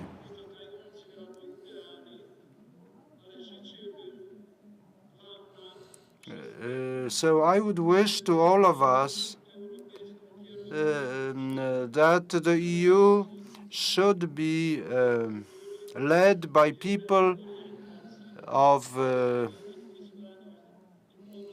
quality culture, facing the challenges that Europe will have to deal with. I am not sure if the decision makers in Europe of today really understand the values of the continent between the Adriatic Sea, the Black Sea, and the Baltic. Sometimes it seems that these people are on a political swinging machine. Sometimes it seems that they understand something of our history and of our situation, and suddenly they become distant from us. So we need to expect of these decision makers out there in Brussels. We would like them to be able to assume their positions, their jobs, only under the condition that they would know at least one language from our region, so as to understand more than just their own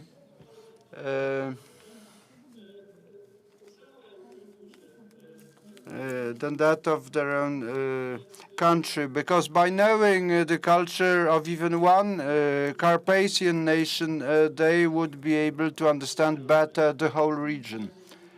So my suggestion is that European decision makers should have this hurdle before assuming positions, that they should be better acquainted with the culture of our region. Thank you very much. Thank you for your attention. Dziękujemy bardzo za to wystąpienie. Thank you very much. I believe it refers to what Professor Jan Draus has been talking about initially. Yes, indeed. Yes, indeed. Thank you very much. Well, now a difficult role ahead to summarize and wind up this panel. Yet a number of important motives have been raised here about the importance of culture for upholding and strengthening this region and our nations, and the importance of collaboration in the area of culture and science. And another trait that's the need for the cooperation to be institutionalized, including international security, both military, energy, but also through cooperation in the social sciences and the like. But this is to be talked about by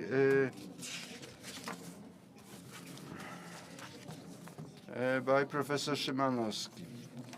Well, thank you, Chair.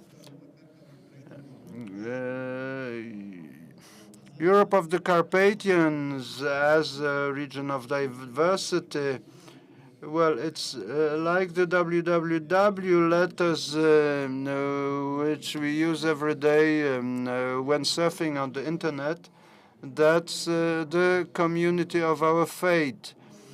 First World War, Second World War, political transition, many people lost their job, many had to move, many even to emigrate. The second W, that's cooperation in terms of defense, of security, of values. Well, I'm just talking in word symbols, but we have this booklet where you can read about the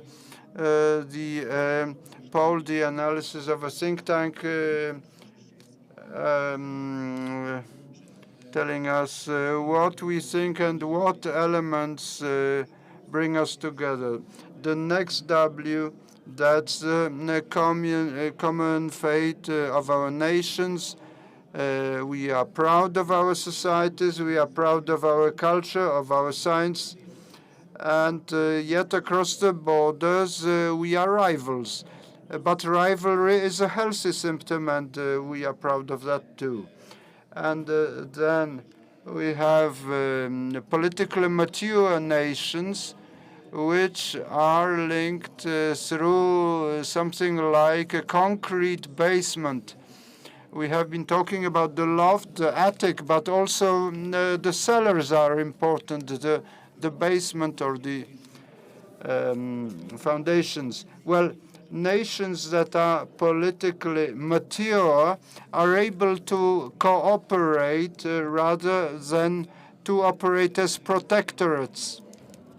So cooperating sovereignly, looking after their own interests, and also doing what we say. I have done a test recently,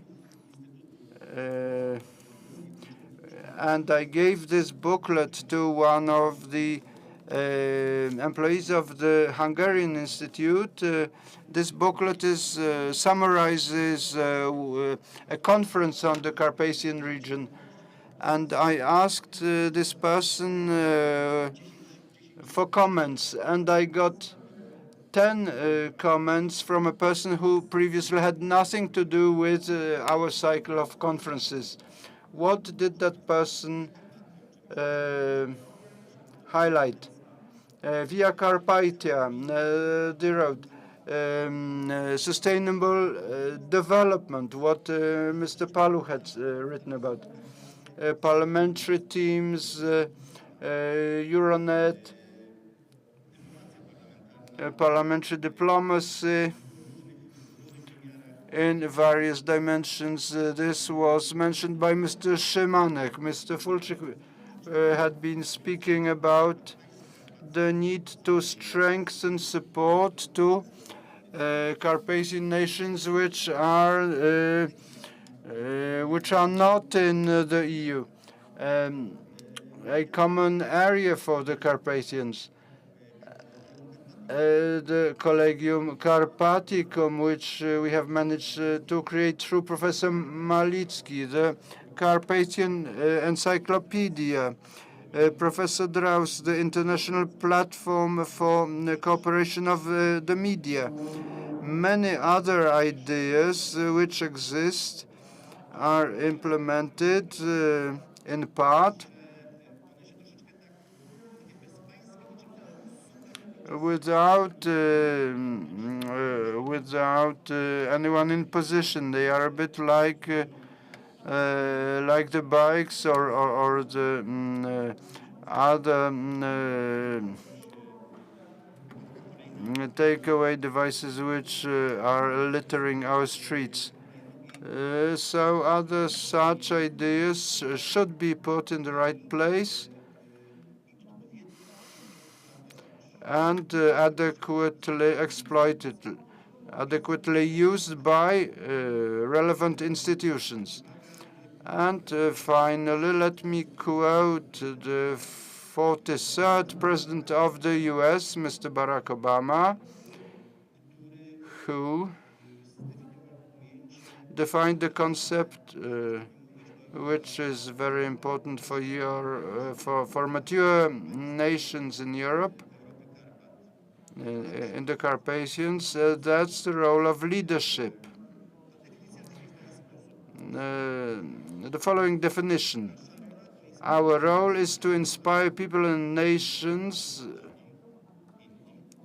so that they couldn't have to succeed. That's true leadership.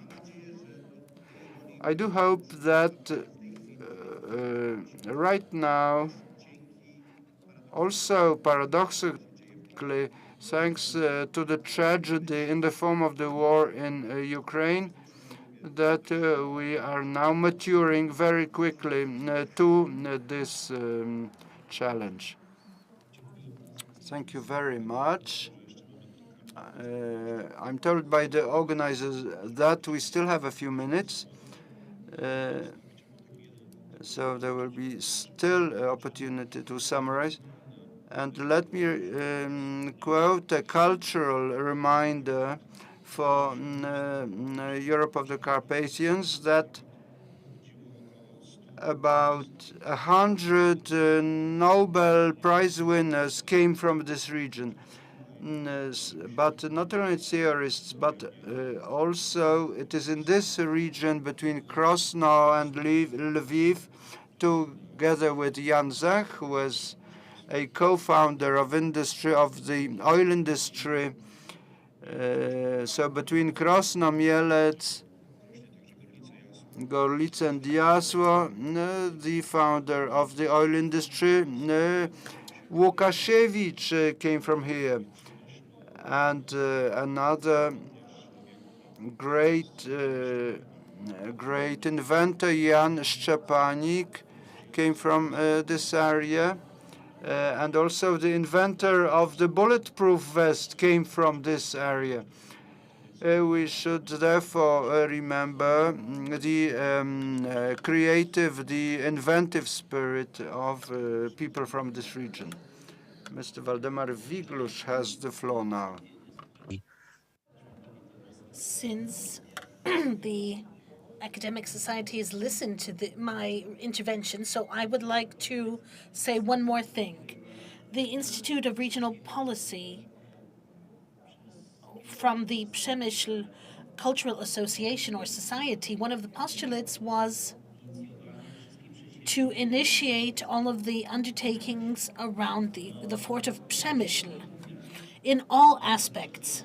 So please imagine, when this society hung up its activities, this topic was taken up by the Friends of Science.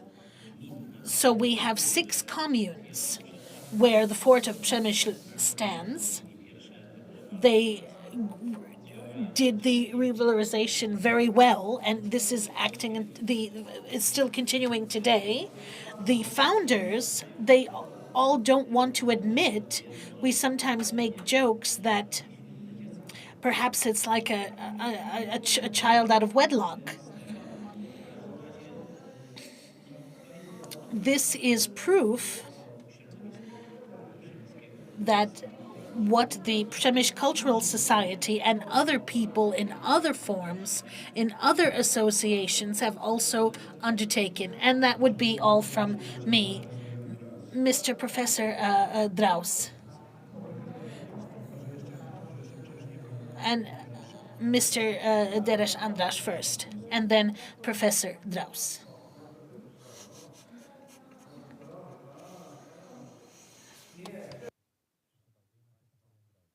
Professor Draus. I think this is very purposeful that I took on this motif to kind of bring together Central and Eastern Europe to equality in Europe. This has a historical context. I just drew upon certain aspects. I think that a very important initiative would be to show in a publication the contribution of Central and Eastern Europe into the world civilization. This motif continues to be implemented, and it's not going very well, but I think that Western Europe is going to have a bit of an issue if, in fact, this fragment of the contribution of our nations has into the civilization of the world. Even the topic, we already have it. And Professor Maciej Szymanowski thought of this title, For the World and for Humanity. And one more motif, the political one.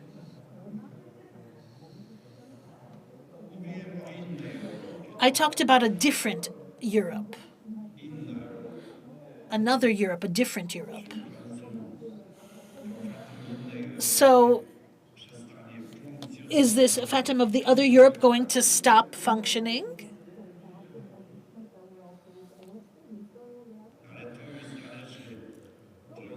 This depends, ladies and gentlemen, on the world of politics.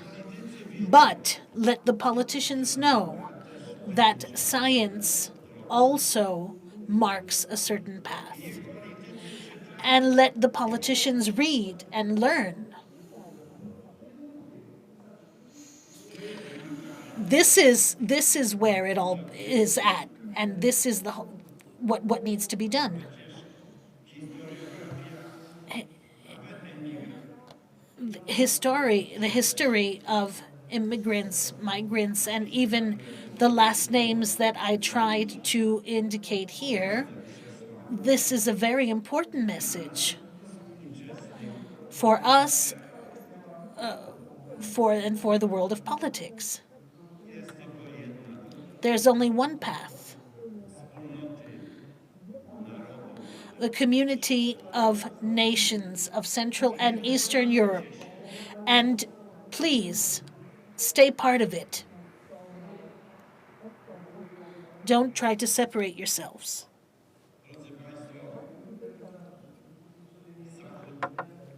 Ladies and gentlemen, the West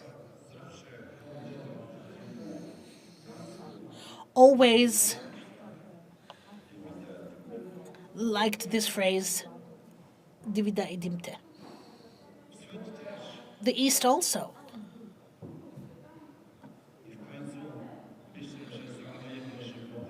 And I think that in my lifetime, all of these nations will finally, all of our nations will finally objectify.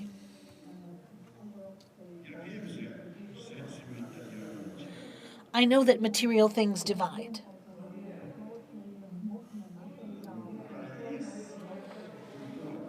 But we have culture here that knows no borders.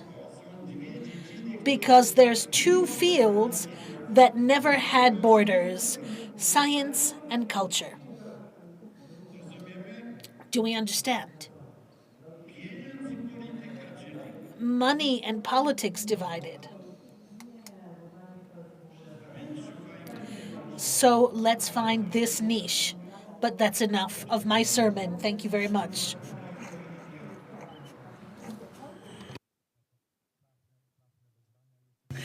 Very, very succinct message, Mr. Andras.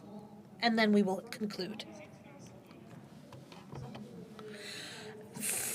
Amongst the nations and speakers that are here today, there's one that we have not talked about. I think it's very important to mention that Europe of the Carpathians can only be full if Serbia will become a member of the EU as soon as possible. Our region, our V4 countries, channels the activities of the 3Cs countries, is the center of Europe. We're going together forward, and you can always count on Hungary. Thank you very much.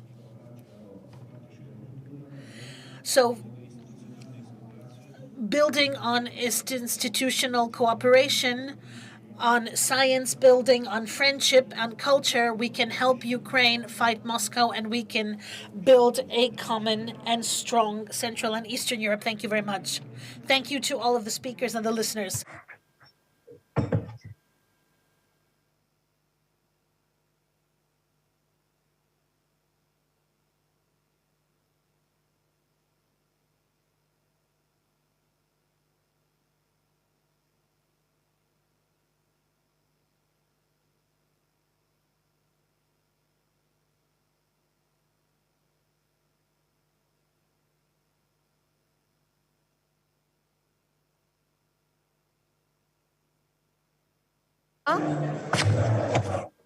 Halo, halo.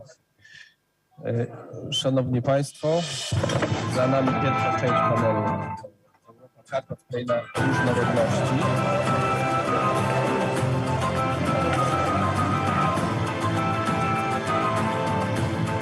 Za chwileczkę zaprosimy Państwa na drugą część panelu Europy Karpat, zatytułowana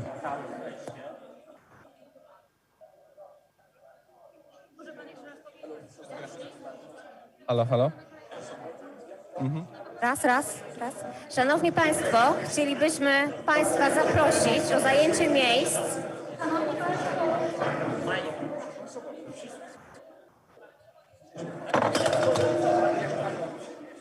Szanowni Państwo, chcielibyśmy serdecznie Państwa prosić o zajęcie miejsc.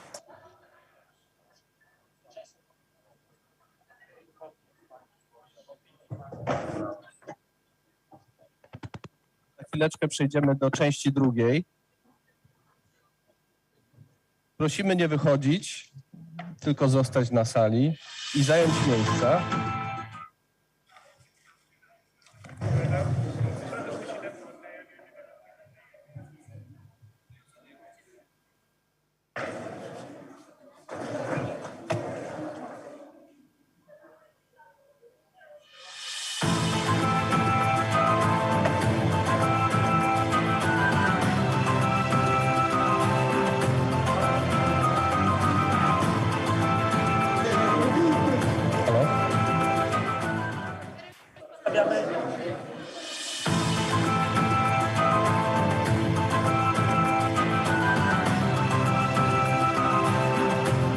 Prosimy nie wychodzić z sali, tylko zająć miejsca. Oczekujemy na drugą część. Would you kindly take your seats? We will be starting our second panel discussion.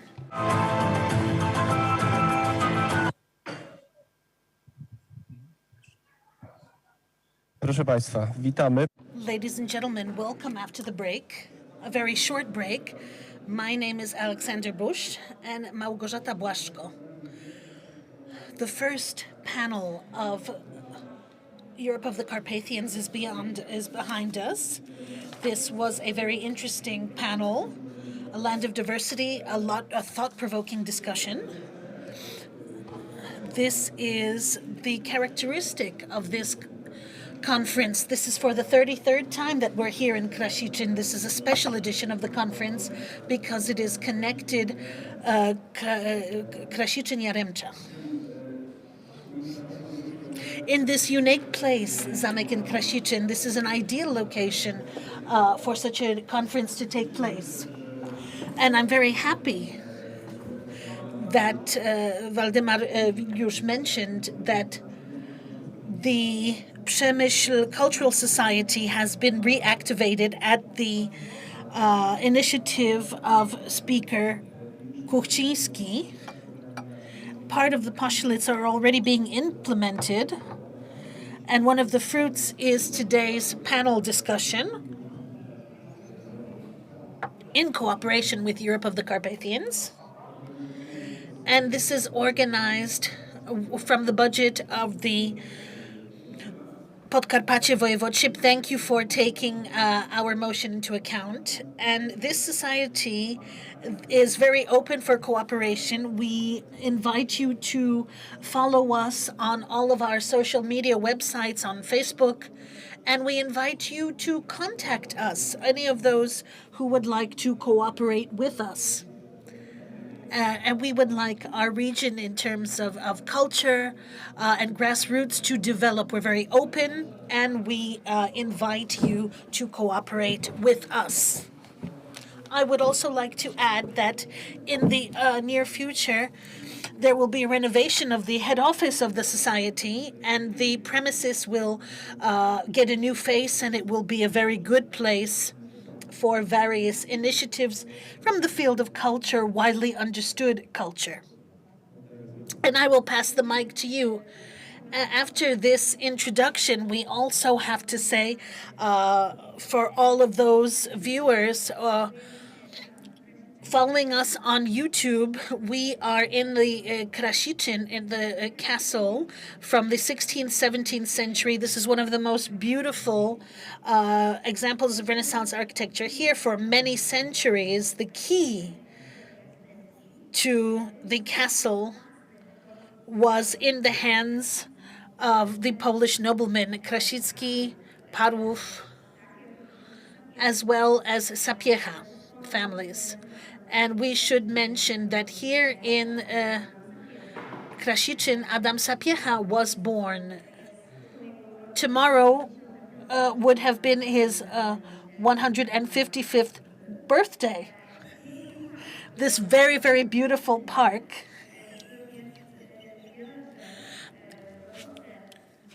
that is home to many trees. The parents of Cardinal Sapiecha started the tradition of planting a tree when a child was born. So we would like to invite all of those who are in Krasichin to visit the castle and walk around the grounds. During the break between the second and third panel, we invite you to view a short film. I would like to warmly invite you now.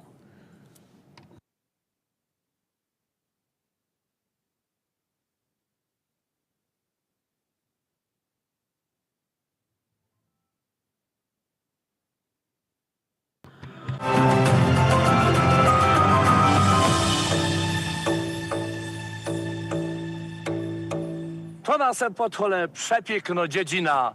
Cały świat obejdzie, nika takiej nie ma. Tu świeże powietrze, tu jest czysto woda. Wszędzie i po dziedzinach góralsko-śleboda.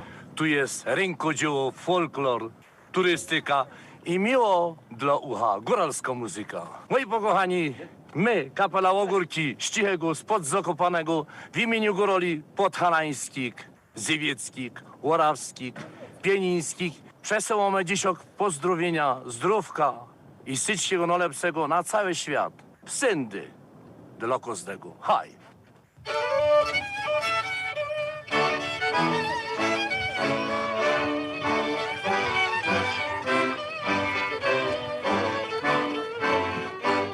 Zatań ze mną chociaż raz pod górami. Tutaj właśnie chcę cię zabrać, miła ma. Niechaj góry bawią się razem z nami. Niech ten taniec, ten nasz taniec ciągle trwa.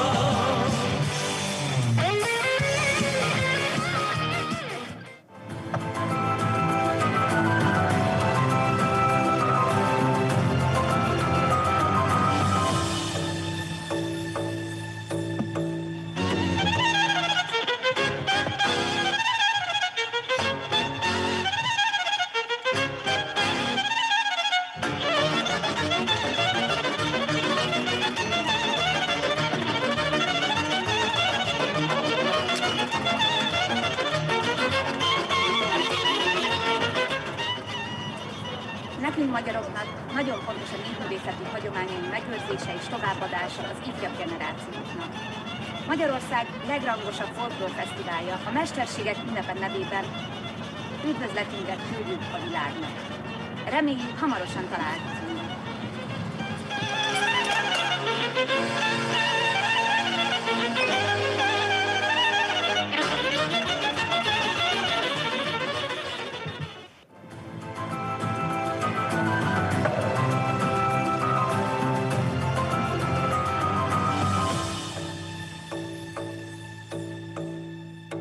Witam uczestników konferencji Europa Karpat. Jesteśmy lasowiacką kapelą ludową z Majdanu Królewskiego z polskiego Podkarpacia. Dla nas to najpiękniejsze miejsce na świecie. Dlatego serdecznie zapraszamy w odwiedziny do nas. Zachęcamy do słuchania naszej żywej muzyki. Była na muzyce, same Polki grali. Chłopcy zasobianie, chłopcy zasobianie, ze mną tańcowali. Chłopcy zasobianie, ze mną tańcowali.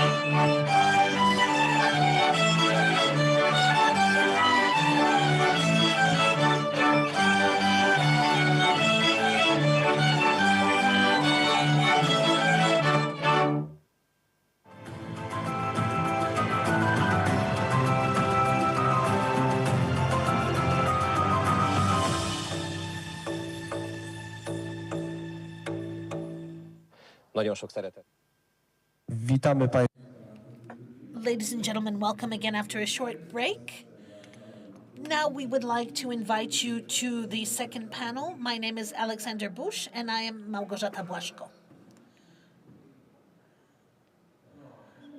Ladies and gentlemen, the Carpathian route is close to 500 kilometers through the wildest areas of South Poland. Wild nature, sometimes visibility, traces of bears, as well as beautiful views. Have the Carpathians been beautifully seen?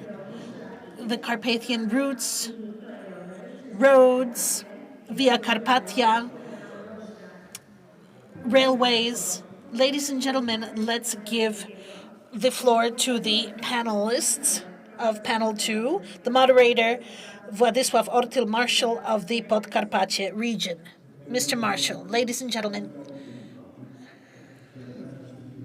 I would like to welcome all of you,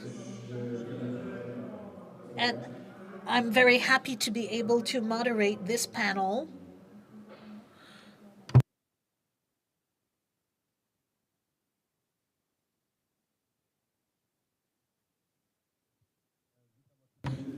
And I would like to welcome all of the panelists here with us and those that are with us online. We know that this conference had to take place in the hybrid form. I will start with provocation, because the title, starting with the words as to whether the Carpathians are very seen, this is very provocative. We know that this beauty that awes us, beauty can definitely be destroyed, but you can't destroy the Carpathians. And I would like all of our panelists to be able to say several words of reflection as to this beautiful heritage that is here in the Carpathians. And I think that it's important to talk about the issues connected with communication, with traveling, with making the Carpathians available, accessible. There are several proposals, activities that we would like to correlate and we would like to talk about. And I think that each of the panelists that is here with us has some proposals to offer.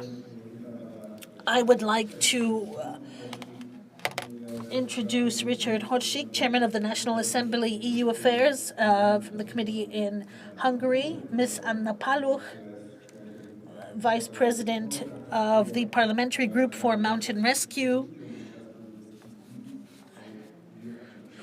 and she's very advanced. I think she's going to talk about this herself. Georgis Jotarchits, Dean of the Faculty of Economics and Political Science from Thessaloniki in Greece. I'm sure there's a situation where by express route via Carpathia from Thessaloniki, we will be able to get there fast. And then we will be visiting Mr. Dean much more frequently, not online, but in person. Mr. Jan Fiegel represents the European Institute of Innovation and Technology, someone connected with European funds, the European Commission, very experienced. Mr. Jan Hudacki, Honorary Consul of the Republic of Poland in Prešov, a lover of the Carpathians. He will tell us what's happening on the Slovak side. And our expert with many talents, Mr. Andrzej Mazur. And I think he will bring closer this emotional part of the Carpathians. And I would like to ask Mr. Hodgshiek and ask about a comment and ask about the reflection connected with that we're not able to convince all of the potential participants of the Carpathian strategy to start it up or to establish it. I'm not going to talk about those that are not yet positively set in this. A lot of things are happening, and as we know, our conference gives a lot of contributions in this area.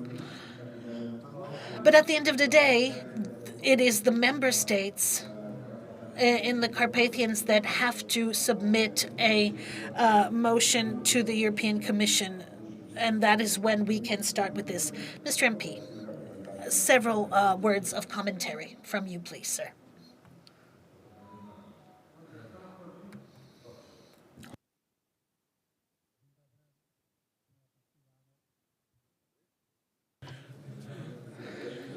I would like to extend a warm welcome to all of the participants of the conference. And if I may, I would like to extend our warmest wishes from our Marshal. And I would also like to thank Marshal Ortul and Speaker Kuchicki. I was very, very happy to come here. Since 2012, for over 10 years, I have participated in all of these types of conferences. Not just because of Polish-Hungarian friendship, but also because this project, Europe of the Carpathians, I treat this as a very important project. It is of huge value.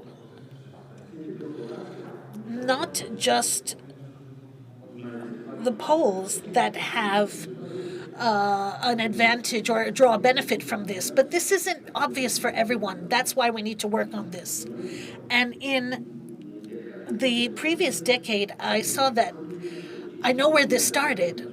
I'm glad that we've gone so far, and I think this is very, very important. That's why it's all the more important to participate in today's conference. And I would like to congratulate the organizers of this conference because the title is fantastic. So diversity, the tameness of the Carpathians, how to tame them.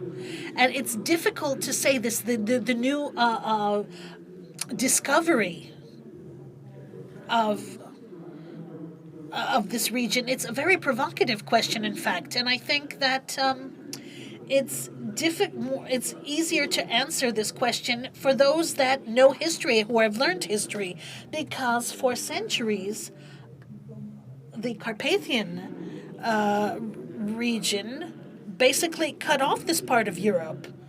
Not only those people who lived here, but the residents of Central Europe as well. The Carpathians, with these huge mountains in the 13th, 14th, 15th century, have led to this kind of division here, and we became nations that defended our borderlands, and the task was to defend Central Europe from north, south, east, west. The old historians say that life has not changed for centuries because it was difficult to get here in the first place, and it was even more difficult to get out. And perhaps Central Europe, and because of this being closed, was not even aware what values lie in it. And I'm not talking about these beautiful gems of nature that can be found in the Adriatic or in the Alps, but I'm talking about this cultural heritage that was here for centuries, that in fact decided about the way of life of the citizens of the region. So now let's go through this history book of the Carpathians. What do we see? To open the region, we needed several keys. One of these keys, building of the railway. we see that within the framework of Austria-Hungary, the development took place, and this first stage was to build a railway. Perhaps some people read Carol May's book as young people, where we were in awe on how this Wild West developed, this gold rush and all of the wealth that was amassed. But do you know what the key was? Because they built a railway from the east to the west, and that was where the wars were being fought over. Who's going to build it first? Who is going to organize the money for this? So finally, the railway was starting to be built.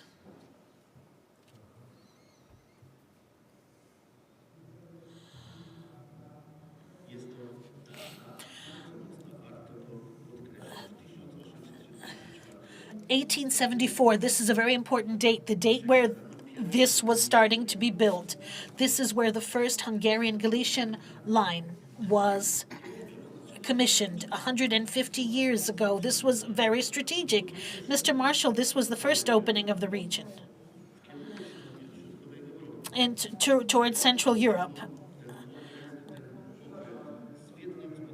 This was connected with Vienna, with Budapest, with Przemysl, and 150 years ago, thanks to the opening of this railway line, the systematic economic development took place. In fact, this region was connected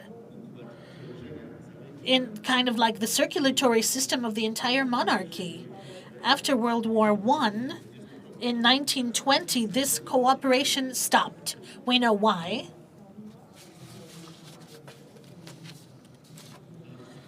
And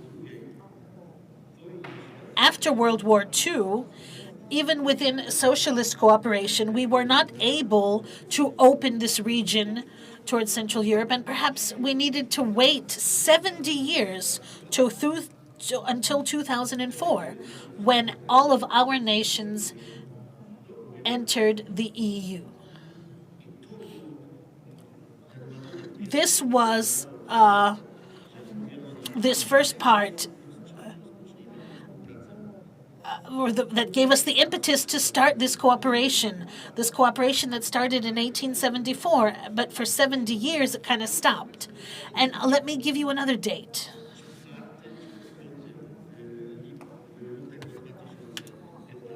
Uh, 4th of February 2015. Krosno 2006, we started the international conference Express Portius, revitalization of the railway lines and the economic potential of the revitalized railway in Krosno to Hungary. And then we created kind of like a nostalgic journey between Szarospatak and Krosno. This is 180 kilometers. I took this journey many, many times. 7 hours. It lasts 7 hours.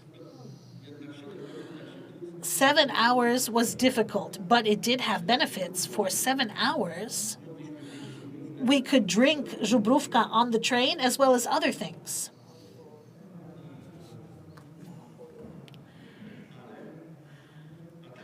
But in fact, if we needed to have a stopover and change trains, we would be going for over 10 hours. So this same journey in 1874 took 4 hours, and in 2006, we took a statement or a declaration. 36 mayors, various political leaders, we all signed this declaration to revitalize this railway line, 150 years old, to link the region with the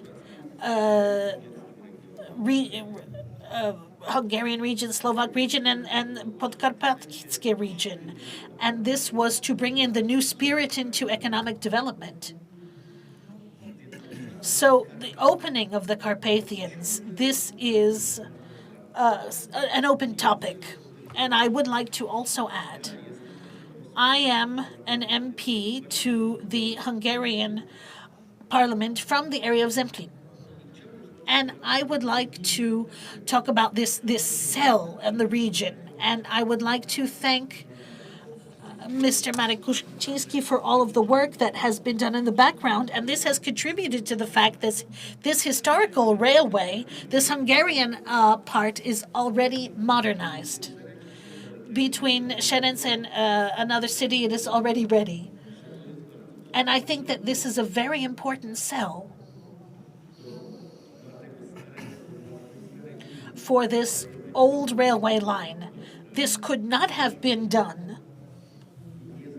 if we did not start acting in this way here in the region. But there's one more key, not just the railway line, but also the roads. So building infrastructure. And here again, who was the discoverer of this project Via Carpatia? Again, Marek Kuczynski. So once again, I would like to thank him for his activeness. Because thanks to this, the Hungarian government and the Slovak government agreed to build these several thousand kilometers from roads from the Baltic states all the way down to the Black Sea. I am going to use the Wild West. What is the second mystery of development? Roads, highways. All of those that learned economics, that if there's no highway, there's no economic development. So I can happily say, last year I was not able to go to the subsequent conference to Gdańsk with Mr. Prime Minister. We commissioned 40 kilometers of Via Carpatia.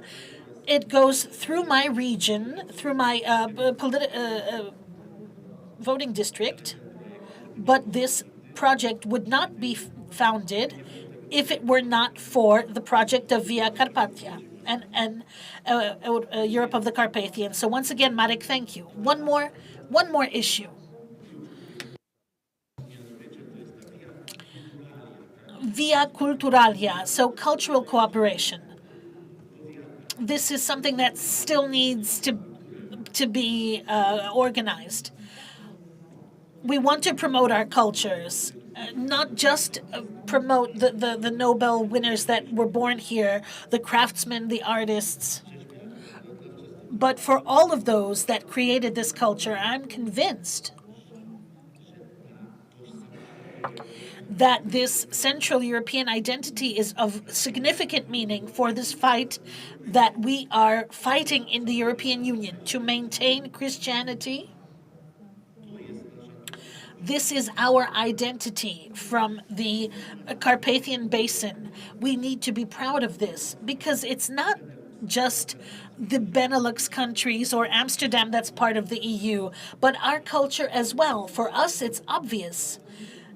That's why I proposed this, that we need to fight for this together with our friends from Poland, Slovakia, Czech Republic, within the framework of the V4 to gain financial means for this, like in the past the Benelux countries did. Because these were the 1960s, 1970s, we have the right to do this as well. But there is this Hungarian proverb that a mother won't even understand her deaf child. We can't demand. We're looking for arguments to present that this cooperation has meaning for all of Europe. And at the end, if I may, I want to say a few words about an MP to the Hungarian parliament. I read a lot, and I would like to ensure that Hungary unilaterally condemn the barbarian aggression of Russia. In fact, 1956, we know what Soviet tanks mean. And despite our feelings, Hungary supported all of the sanctions that were implemented because our dependency, our energy dependency, is much more severe than in the case of Poland or the Czech Republic. We have no sea. It's not true that you can just move to another form of energy in a couple of months. This is at least 2-3 years. Hungary, as of 2010, have been trying to get away from dependency of gas from Russia. One more thing that I would like to say. Until today, over 700,000 refugees have come to Hungary. We have accepted them, regardless of the languages that we speak. And after the outbreak of the war, the next day, I took my mayors, we were at the border. I live about 30-40 kilometers of the border, and I want to say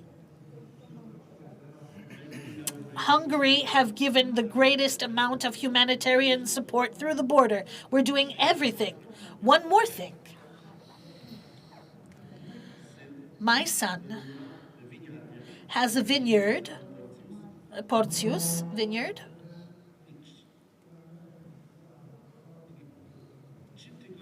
And 3 weeks ago, he has taken in an entire family from Kharkiv. They are working. They don't speak the language yet, but they are working in my son's vineyard. And we are showing that we know our responsibilities. And we want to avoid a participation in this war. How many wars were we in the 20th century? We lost everything. World War I, and then in 1956, we lost it. So we don't want to get into another war.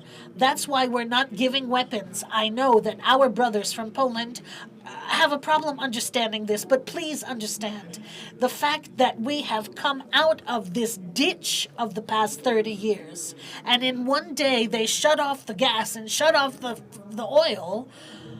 Hungary will fall that we were in socialist times. We want to maintain cooperation. We're doing everything that is in our power. And this is what we're doing in terms of integrating Hungary into the EU. In the parliament, it was me. When we were talking in our partnership agreement, Hungary was the first to vote with Zoltán Niemiec, my friend. We went to Holland because, remember, it was the Dutch that blocked the further negotiations, and we went there to unblock this. So all of this news is not true. Hungary is not just a member of NATO, but also the V4. We're also a member of the EU. We're doing everything for freedom and sovereignty and independence of Ukraine. I needed to say this. My apologies. Thank you very much.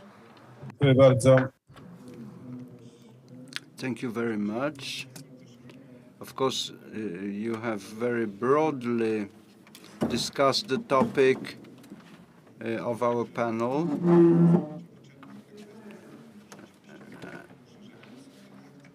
Let me note that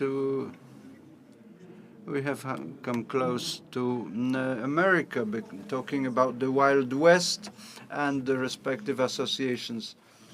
Let me remind that our Ignacy Łukasiewicz invented the distillation of oil. So we say that Texas started here in Carpathians, not in America.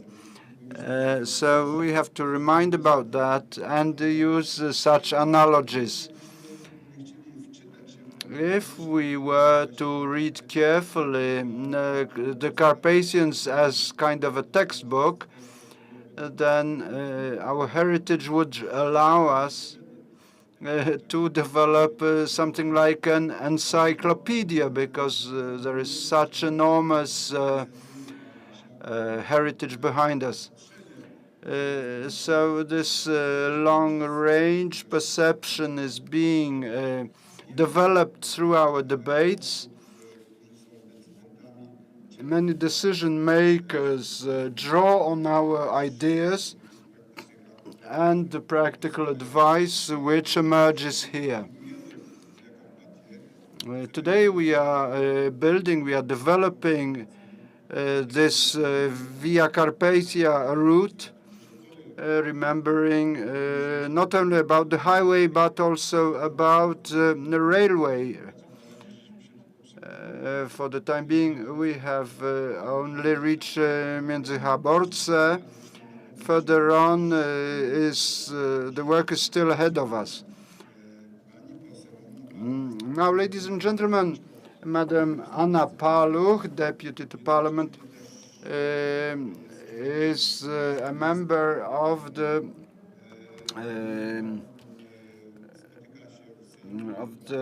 parliamentary group under the chair of Mr. Kuchcinski. She also wanders around the Carpathians, trekking, and she can tell us about the work of her parliamentary group, which is very important for parliamentary diplomacy for Carpathian development. Mr. Marshall, distinguished deputies, distinguished guests, thank you very much for inviting me to this panel. As a guide for the Carpathians and the Bieszczady Mountains, living myself in Pieniny Mountains, also part of the Carpathian range, I do agree that communication is decisive for growth and development. So we can observe this also in Polish Carpathians. Look at the Tatra region, Zakopane, both on the Polish side and on the Slovak side, with all these centers, thanks to the railway, which the Slovaks call the Elektryczka, the electrical railway line. And in Poland, it was Zakopane that was the center, also thanks to the railway. So this provocative title, which is to push us to reflection, to thought, the Carpathians, tamed, assimilated, imply that having such beautiful mountains, we should assimilate them in a way which would not destroy them. But we should make the mountains available, accessible also to the disabled, to be able to enjoy the charismatic features of mountain landscapes. Both the elderly, the disabled, and the children have the right to enjoy contact with nature, with mountains, and with cultural heritage. So the authorities in this region have developed also the route of the wooden architecture, which is one of the competitive advantages of the strengths of the Carpathians. In a single mountain range, we have excellent natural values combined with cultural values. 6 or 7 cultures: Poles, Slovaks, Romanians, Armenians, Hungarians, and so on and so forth. So the Carpathians were colonized by Hungarians from the south and by Poles and others from the north. And we had links both north-south and east-west. So enormous heritage. This wooden architecture which has been presented. So what is the most beautiful and most practical? To provide conditions for living for the local population.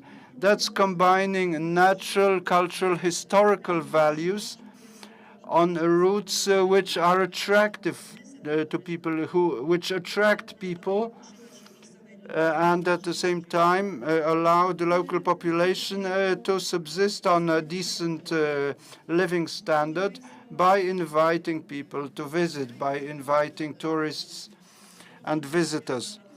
I myself come from the Pieniny Mountains, and just 5 minutes drive from my home, there is a place set up by Hungarians who made Szczawnica a famous spa throughout the Austro-Hungarian Empire, from Poland to Hungary.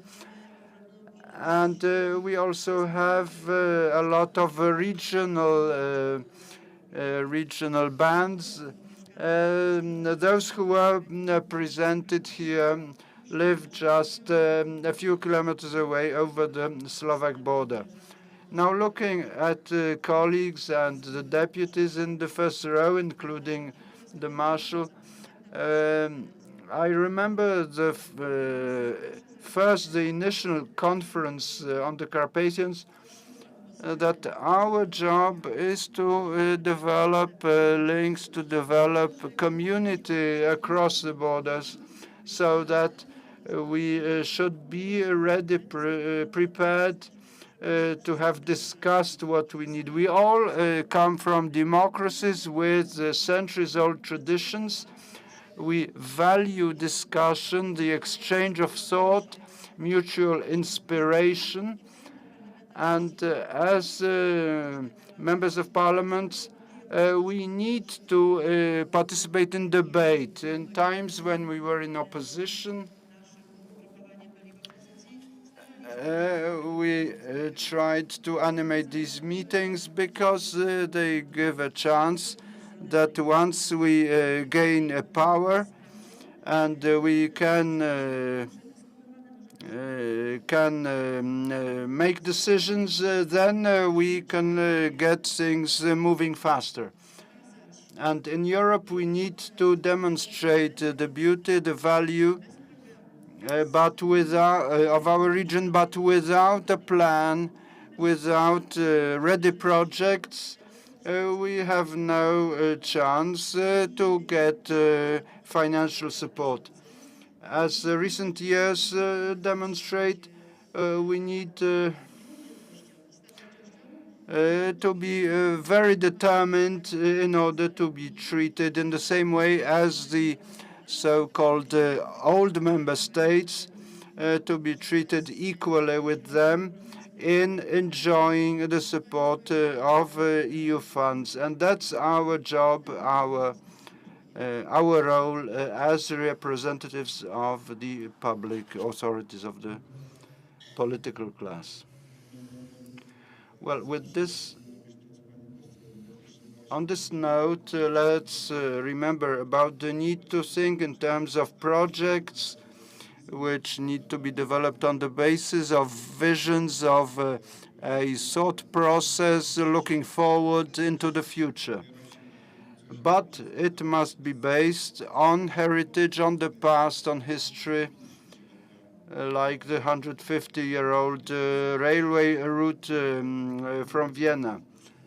I made an error. I failed to greet Deputy Kniażycki. I apologize for this. Mikola Kniażycki is with us.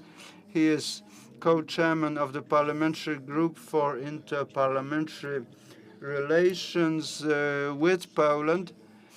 He has a very critical view of current realities. We are all aware of the war in Ukraine going on for almost 3 months now. Russia is inflicting huge destruction, but we know how this must end. It must end in victory on the part of those who are on the right side, on the side of the good. That's how we perceive this in our country. We believe that here we have the confrontation of good and evil, and the goodness must win the upper hand, must win. But the huge destruction, the losses inflicted in order for reconstruction to take place will require support. So talking about Carpathian strategy, as a large part of the Carpathians is also in Ukraine, it's worthwhile commenting whether strategic planning for the Carpathian region can be useful for Ukraine. We know how it works. We know the mechanism. The documents are in place. So all the parties should be ready to take part, to accede. So I give the floor to Mikołaj Kniarzycki. Państwem. Jestem teraz w drodze na wschód. Będę jutro mać tam spotkanie. I have a meeting with my constituency in Lviv tomorrow. So right now we have a very difficult fight going on. I will be speaking in Ukrainian now. I would like to say, last week,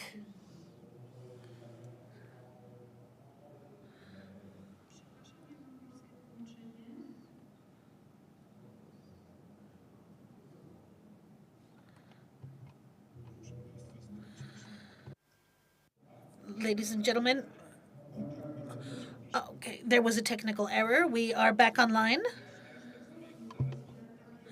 Right now, as beforehand, I was going to the front lines. 20 kilometers from Donetsk, there's people from the Carpathian region, Hutsule, 50, 60-year-olds, who have come to fight. They have come to defend the territory. They have no experience, but they're on the front lines.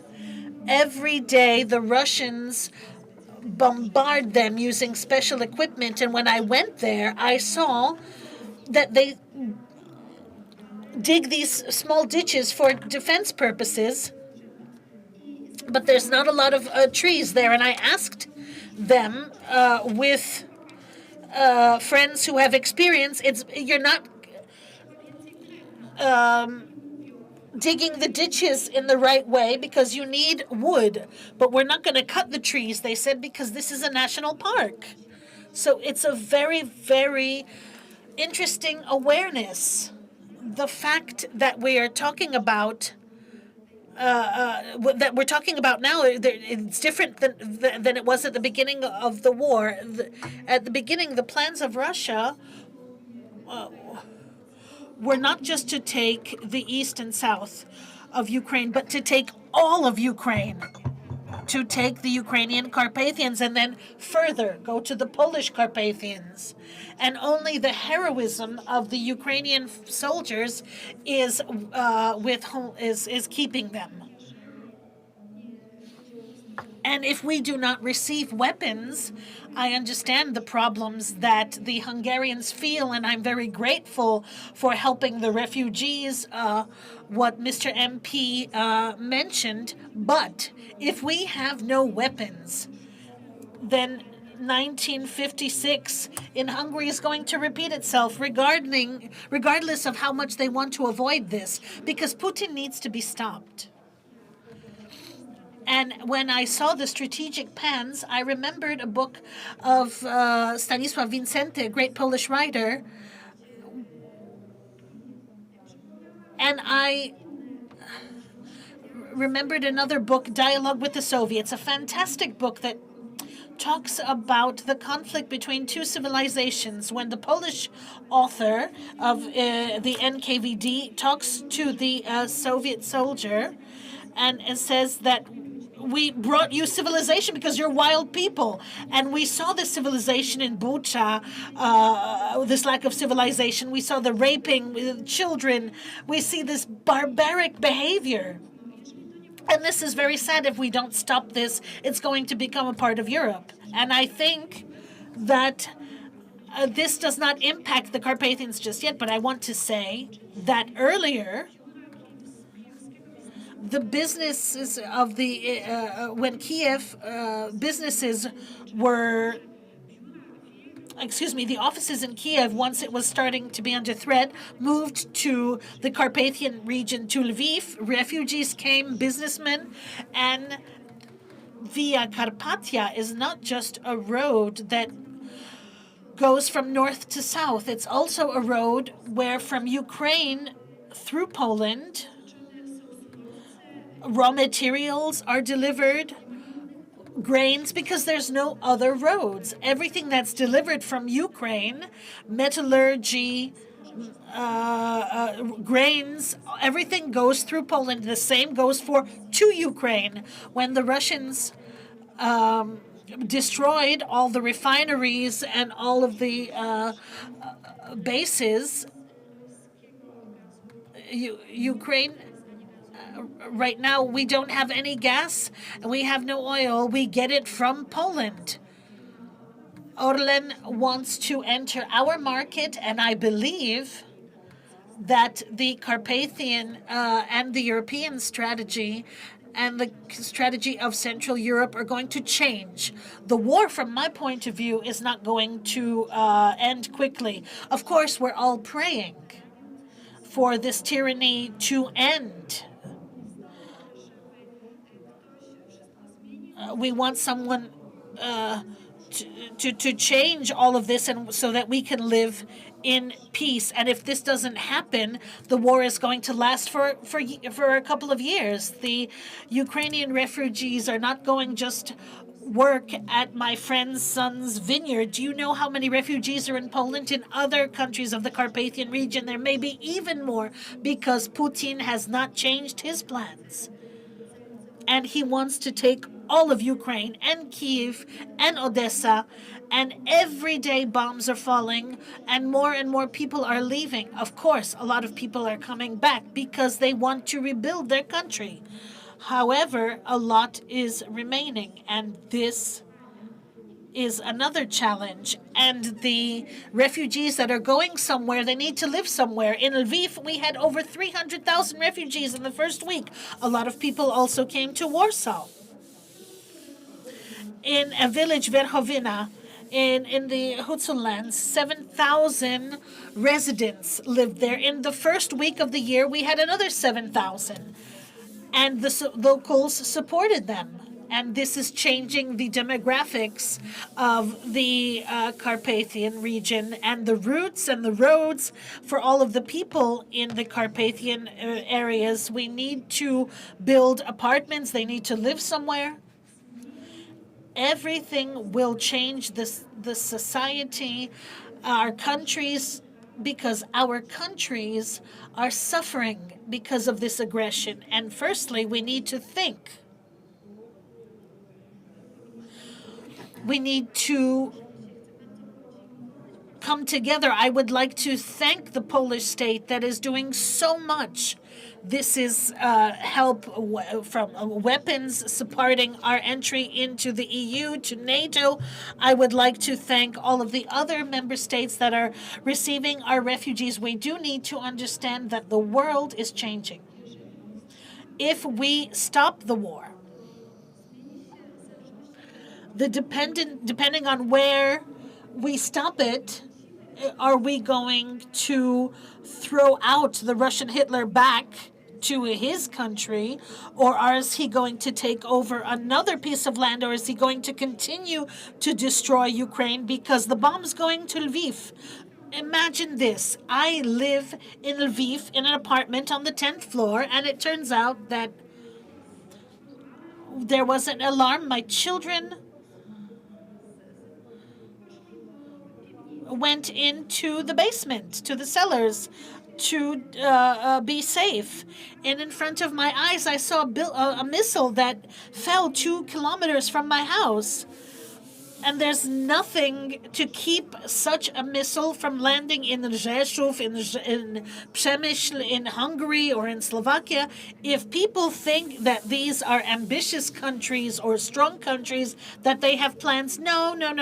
They don't need to go in with their military. They can simply destroy industry. And this strengthens migration processes. I would like to go back to what the new Carpathians are going to be. They're going to be closer together. They're not going to have borders. They need to look after infrastructure to the people that are going to be there. They need to take advantage of the new economic capabilities that we were afraid to use. Perhaps we will have Polish, Hungarian, Slovak countries coming into Ukraine. We should develop this region together, and we should look after our mutual culture together as well. Thank you. Thank you very much.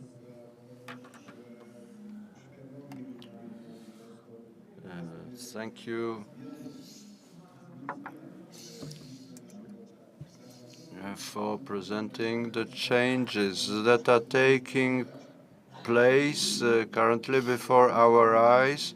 The world has changed and must change by 180 degrees. There will be new economic relations and new social relations. And all the communication lines, all the transport routes are like a life cycle, like a blood cycle, providing equipment for the defense of Ukraine against Putin's aggression, as well as providing supplies of food, medical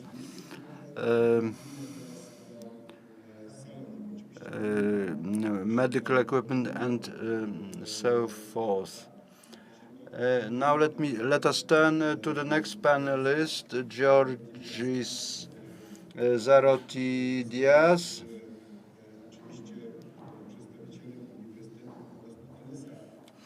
He is the Dean of Faculty of Economics and Political Science at the Thessaloniki Aristotle University. He can observe how this macro region is developing. So we are interested in suggestions and observations of the professor about the Ionian region as a good example for the Carpathian regions. Thank you very much, and please, I give you the floor. Dear colleagues, esteemed guests and organizers of the present event, I really would like to thank you for the opportunity you give me to participate in this panel and to contribute to your discussions. Actually, my position is not a very easy one, given that I am responding to the call for putting my arguments on the table right after the representative of the Ukrainian government, and especially also in the frame of a discussion which can't be developed without keeping in mind the special circumstances of our time. Circumstances that have concrete political dimensions, and in that sense force us to put our academic arguments and way of thinking into the service of securing again peace and collaboration in our area. Allow me to start my contribution by saying that Carpathian region and other regions in the Central Eastern and in the Southeastern Europe are regions that traditionally, historically, are full of very concrete and very deep links of coexistence between different identities, different national, ethnical, cultural, religious identities. And these strong, deeper existing in our history links, if we want to be honest with ourselves, created both, on the one hand, severe situations like those we are living in our time, and especially you in the northeastern part of Europe at the present. And also, however, it created a tradition of common understanding, a tradition of, in a way, of having a feeling of coexistence, of being part of a bigger sum of different identities that exist in the same area, in the same spectrum. Having also the experience of leading the last 3 years an association, the Association of Economic Universities from Southeastern Eastern Europe and the Black Sea, ASECU, where we have more than 60 university members participating actively with the organization of annual summer schools, youth conferences, academic big conferences, and so on. And where I see the collaboration, how it evolves with colleagues from all the area of the Black Sea, the northern part, the southern part, the eastern, the western part, and all the area more or less of the Eastern Mediterranean, of two areas which are exactly what I described before, areas of so strong history of links that at the same time open in front of us possibilities, good expectations, but also fears and risks. Having this experience, I can only say that we have to insist into serving the communication of the academic community, into serving the possibility of bringing our young colleagues together in what we do in summer schools, in youth conferences, in educational and scientific events like that. But at the same time, we need to keep in our minds that our region, the region of the eastern part of Europe, is in front of a very difficult situation. I think that the respective representative of the Ukrainian government has forgotten his microphone open. And in a way, it may harm the way how I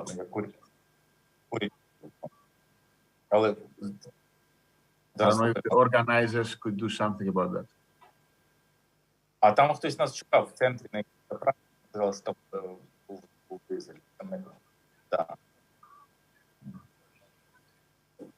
Ми йдемо зараз. Окей, слухай, а я ще щось хотів тебе спитати. Фотки мені скинь пожежні. Bardzo prosimy, pan profesor kontynuuje. Please continue. Please continue. I hope you can hear. Okay, thank you. So what the next point that I wanted to point out is the following. For me, the Carpathian region, the region of Eastern Europe, the region of the Three Seas Initiative, the region of the collaboration in the Eastern Mediterranean, is a region which should function as a bridge, not as a border. I know and I understand that speaking of that in the actual present circumstances may not be heard as something which is realistic, but indeed, it is the only future that we can see for our region. And in that sense, projects like, as you mentioned, projects like Via Carpathian, projects which, on the one hand, request for the cross-national collaboration in our region, and at the same time provide instruments that bring our people in economic, business, social, cultural terms together more closer. Projects like that are very important for the future of our people in our region. I was yesterday in a very interesting event in Bucharest, and I had to travel by car back and forth around one day. So you can imagine how different the prospects of our coexistence and collaboration would be if this big project will be finalized, I hope as soon as possible.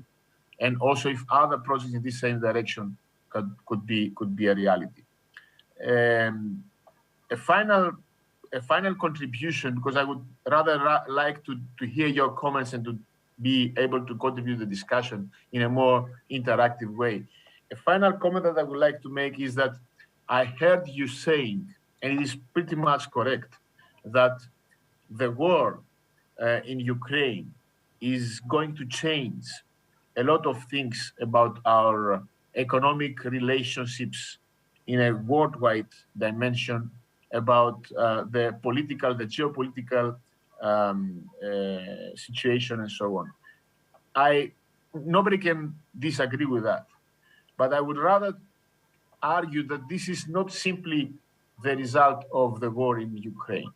This is, I would say, the result of a longer evolving process, a process which myself and many other contributors in the international and academic discussion described as a new arising bipolarism. There are plenty of written pieces that you can search for that.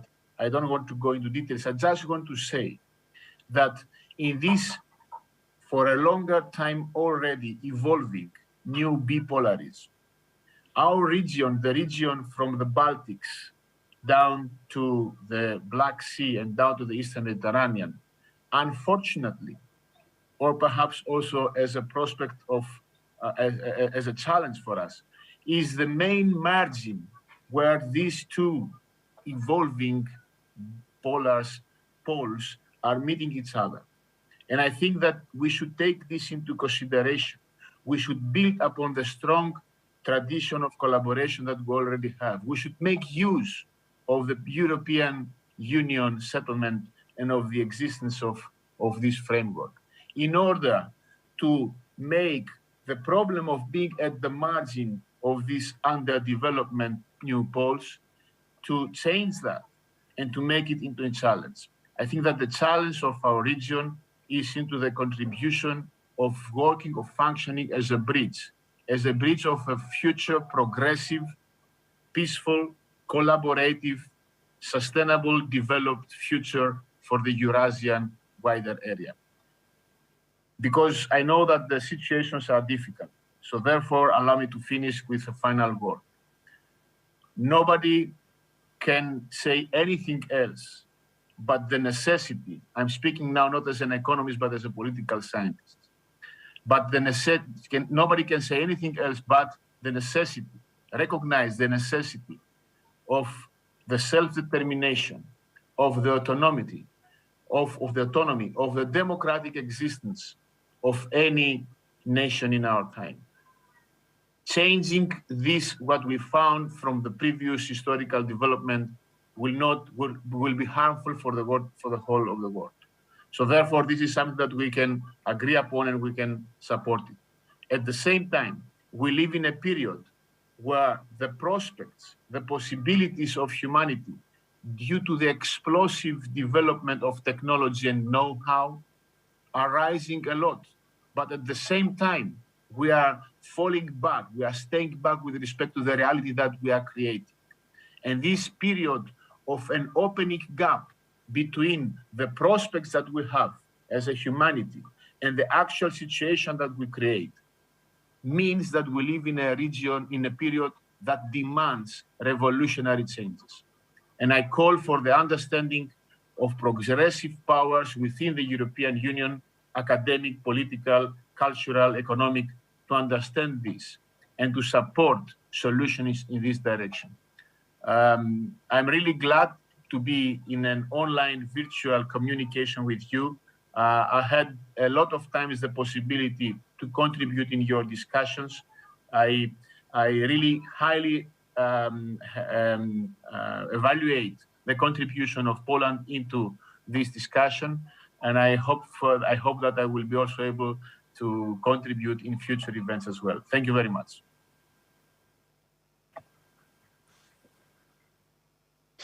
Dziękuję bardzo. Myślę, że wszyscy byśmy sobie życzyli. Thank you. I hope that we all think that it will be easier for us to get to Bucharest faster, as well as to our region.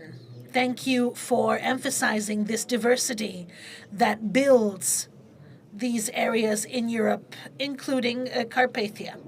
Now I would like to pass the floor to Mr. Jan Figiel, who has vast experience in infrastructure and communication, and I would like for a concise statement regarding the Carpathian region. May I ask for a concise statement? Mr. Jan Figiel.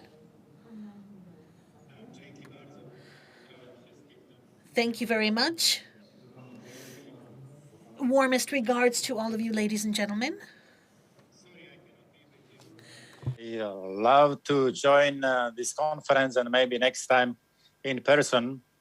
Next week I speak in Warsaw, in 2 weeks' time in Rzeszów and Lublin. So there is a lot to share, and I'm glad. And the first point is centrality of Central Europe. I'm grateful to Poland that it plays its leading role now in dealing with European affairs, especially with the situation in Ukraine. I also kindly greet Marek Kuchcinski, one of the key organizers, and also I see in the panel a friend of mine, Jan Hudacki, consul honorary of Slovakia to Poland. Hardworking, teamworking, and networking is the answer what to do for peace and future of Central and Eastern Europe.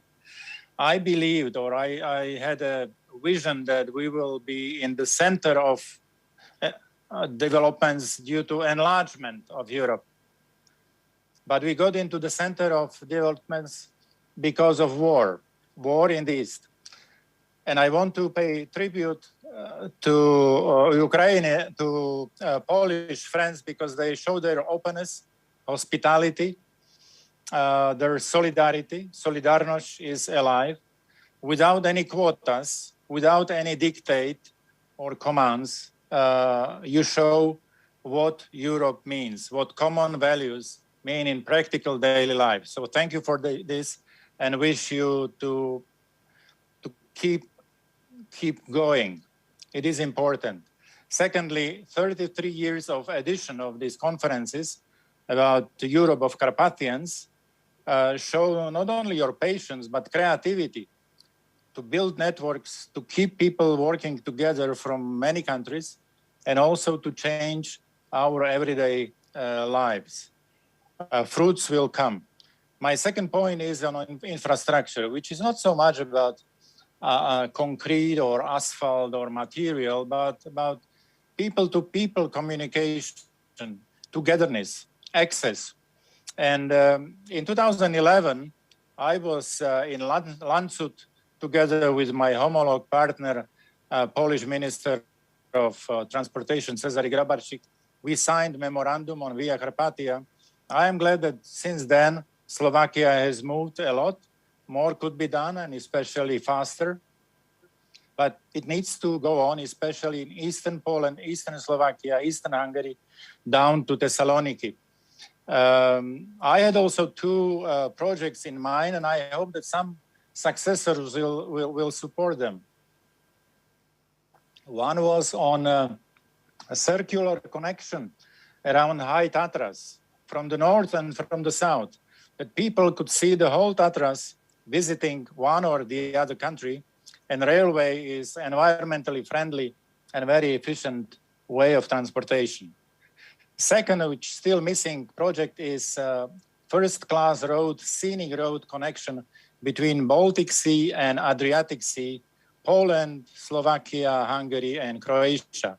We call it European Route 66, mother of roads and very emblematic road in United States or in South Africa. We need something in the center of Europe. So let's go on, because infrastructure is about connecting people together.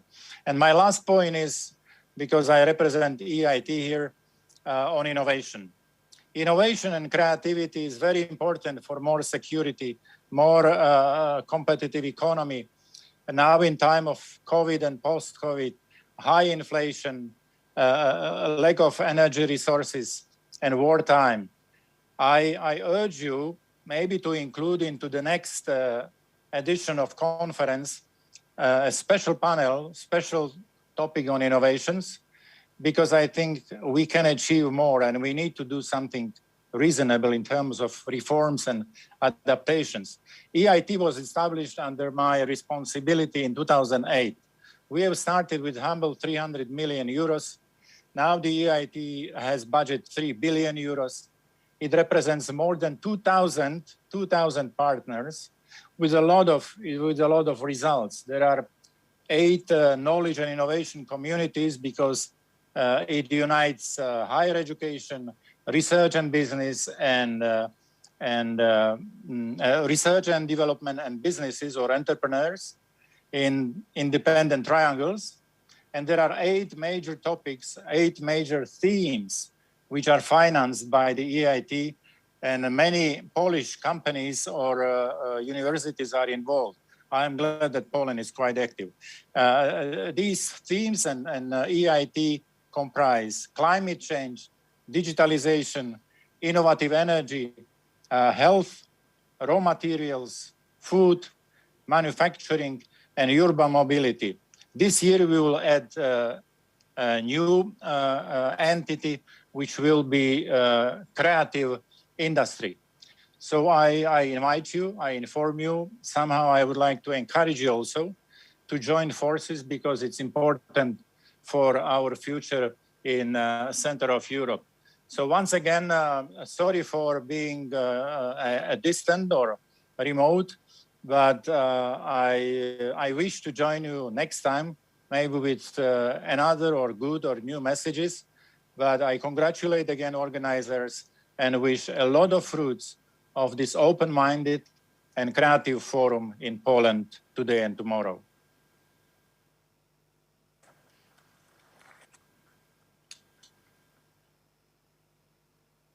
Dziękujemy serdecznie, panie komisarzu.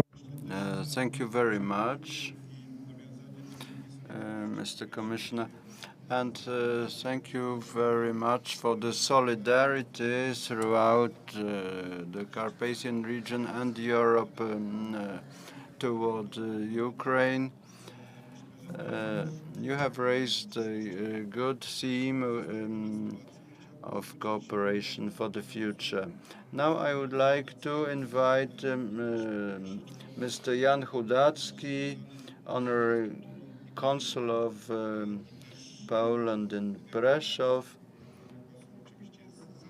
You are always interested in the feasibility of better communication between Rzeszów, Thessaloniki, and so on. The floor is yours.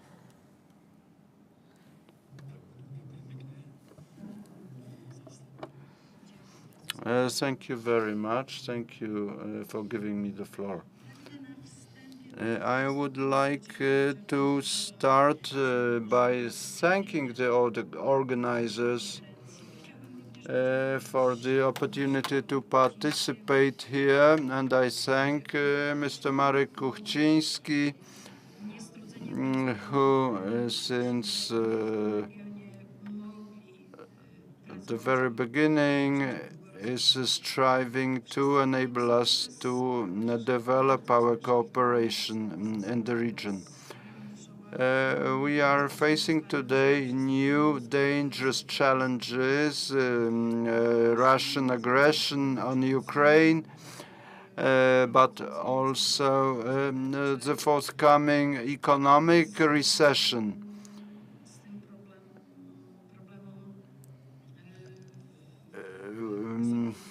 Triggering high inflation, which is a burden to our societies.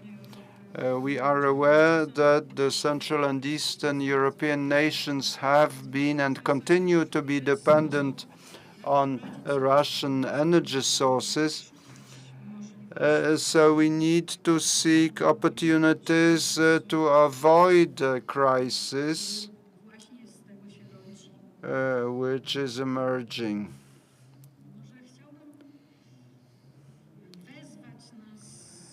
Let me call upon us in favor of future cooperation in the region to move on from words to deeds.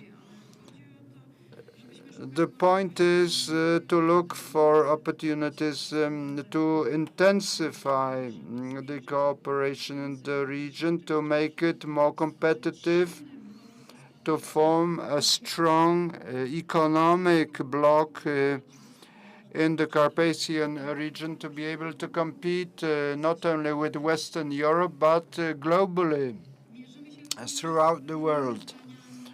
We are facing challenges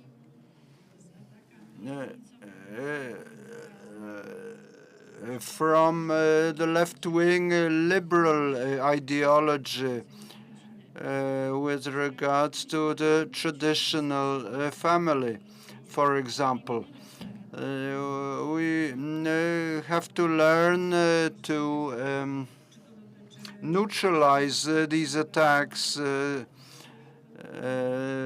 preserving our cultural identity in the name of Carpathian cooperation. Wherever there is a road, there is life, there are conditions for welfare. So we need to improve communications, we need to improve transport routes, remembering about this this network supporting mobility. Thanks to mobility, we can enhance economic development and at the same time enhance social contacts, enhance tourism. There are many possibilities, many opportunities. So we need to complete the Via Carpathia route as soon as possible. And we congratulate the Hungarian government, which has completed its segment to Miskolec, so we can move between Slovakia and the south.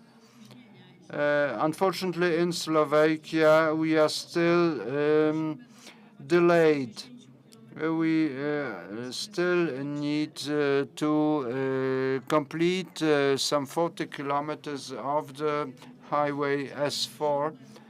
And I hope that the consultations between Poland and Slovakia, between our governments, which took part, which take part this year, I hope that they will contribute to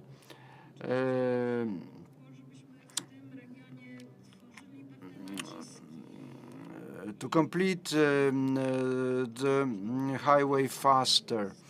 And I hope we'll be able also to obtain further European financing if we could access the TNT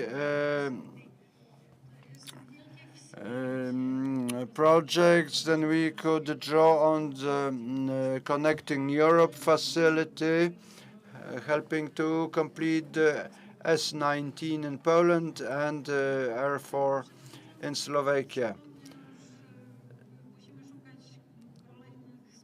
We need to seek ways of improving transport routes, including railways. It has been noted that there is this railway line connecting the former Kingdom of Hungary. In parallel, we have the route from Koszyce through Maszyna to Tarnów in Poland.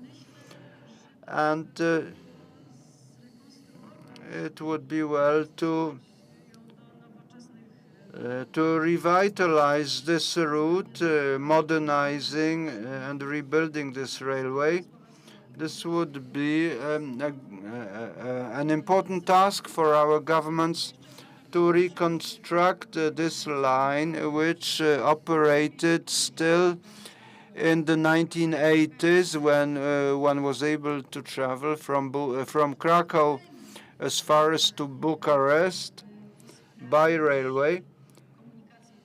This would be yet another way to improve communications and transport, thanks to adequate infrastructure, and I believe we have sufficient capacity to do this. Thank you very much. I think that the development of the transport routes, roads, railways, we would appreciate if the speed of development here were faster. Well, to conclude this panel, we have Mr. Andrzej Mazur about the Crimson route, because as we move through the Carpathians via Carpathia, we should also allow for stopovers and some rest or recreation. Mr. Mazur, the floor is yours. Thank you very much. Ladies and gentlemen, the Crimson route from Klaipėda in Lithuania to Thessaloniki in Greek, from Lithuania to Greece. That's a long path of 3,500 kilometers, so it's a long-distance route. It goes along via Carpathia. It's a pity that Director Wojtowicz from the castle in Łańcut is not with us today, because he has proposed a route for cultural exchange and cooperation along this route under the name Via Culturalia, a culture route.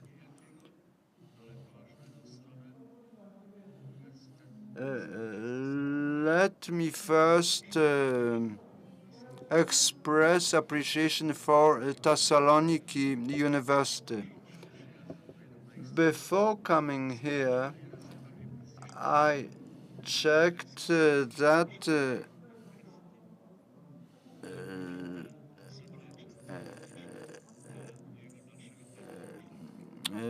Shanghai University, what would be the classification here? Well, the management of tourism. Well, on this Via Carpathia route, I found two places. The Aristotle University in Thessaloniki and the Poznań University in the area of tourism and management. They were leading on this route. There are very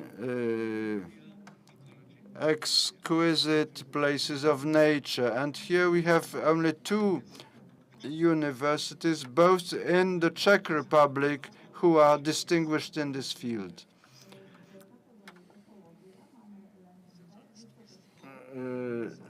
So as far as tourism is concerned and the appreciation of all the natural and historical heritage sites, they need academic support as well, and here there is a major shortage.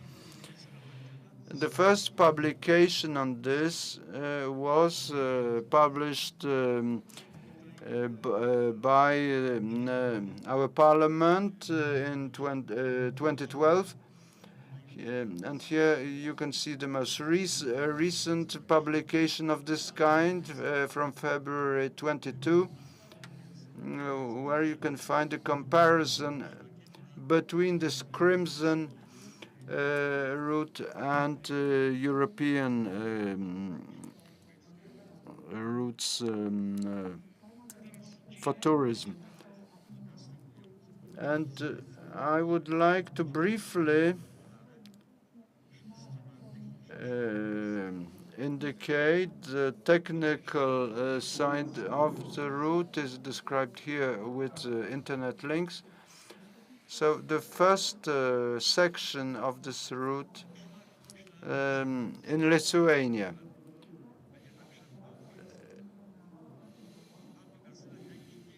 It is meant to present the best, the most beautiful sites, especially UNESCO heritage sites, landscape parks, nature reserves, a route combining different aspects, the best nature and culture sites. So that's one objective.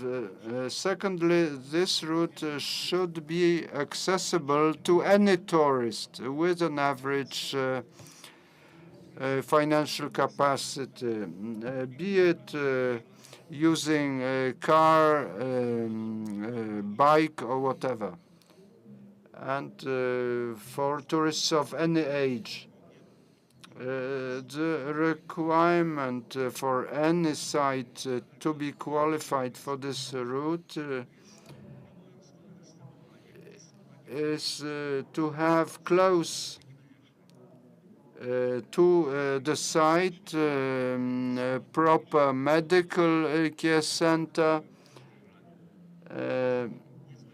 working around the clock. This is an absolute necessity. Then it is not for profit, it's not commercial, and it shouldn't engage the financing from the state or local authority. It is divided into segments, this route.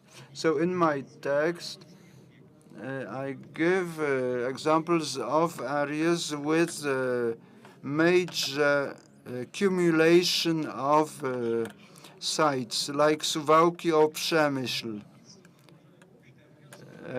Even here at the shop, you can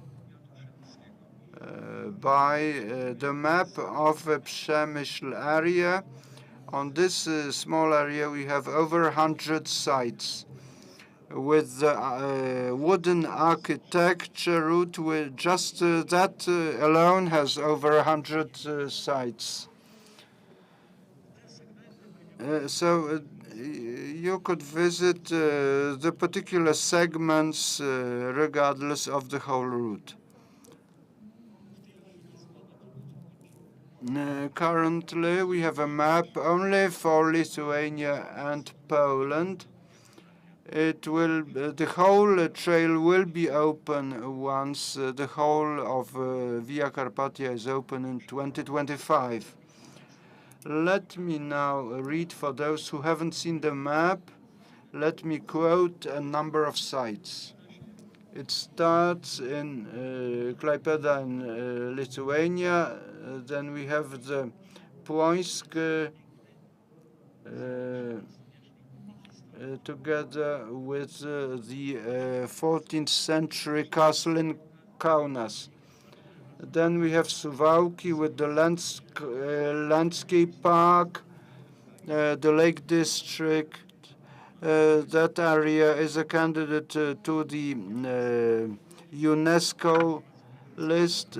Then we have the Branicki Palace in Białystok, a beautiful site.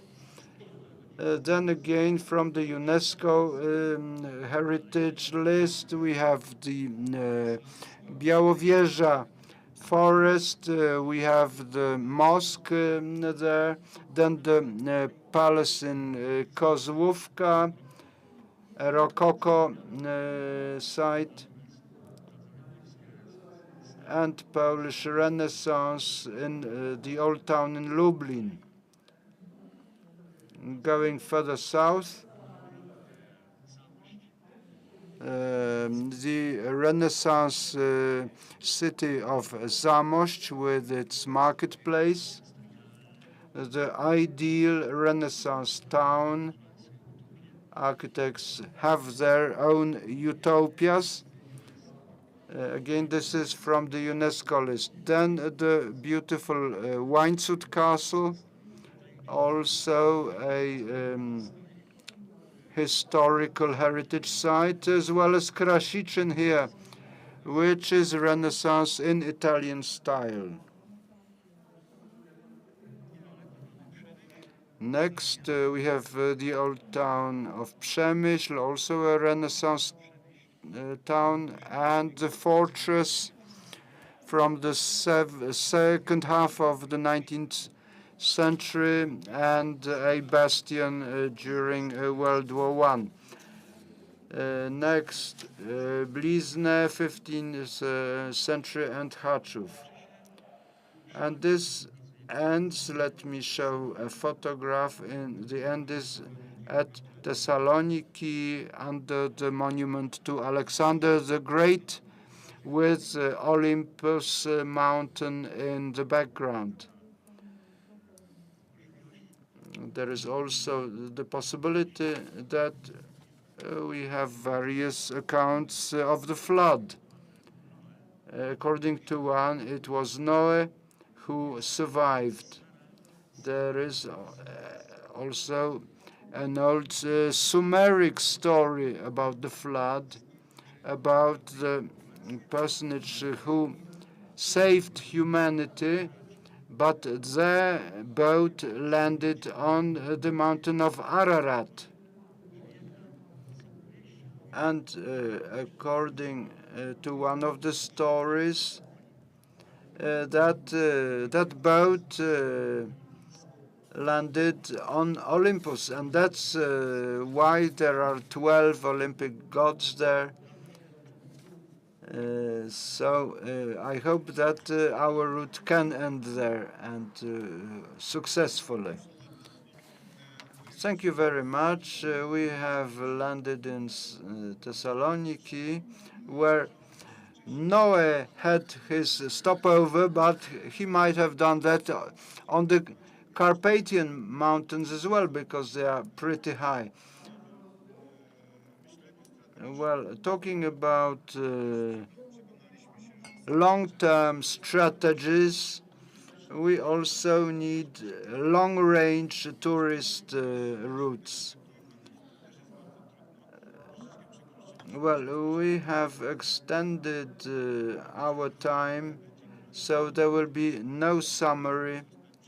Let us stay with the statements from our panelists as they were. Thank you very much, and I invite you to the next segment of our conference. Thank you very much. We thank all the panelists, all the guests, all the speakers. Very interesting topics. We have gone even way beyond Europe. We thank all those following us over the internet through the web stream.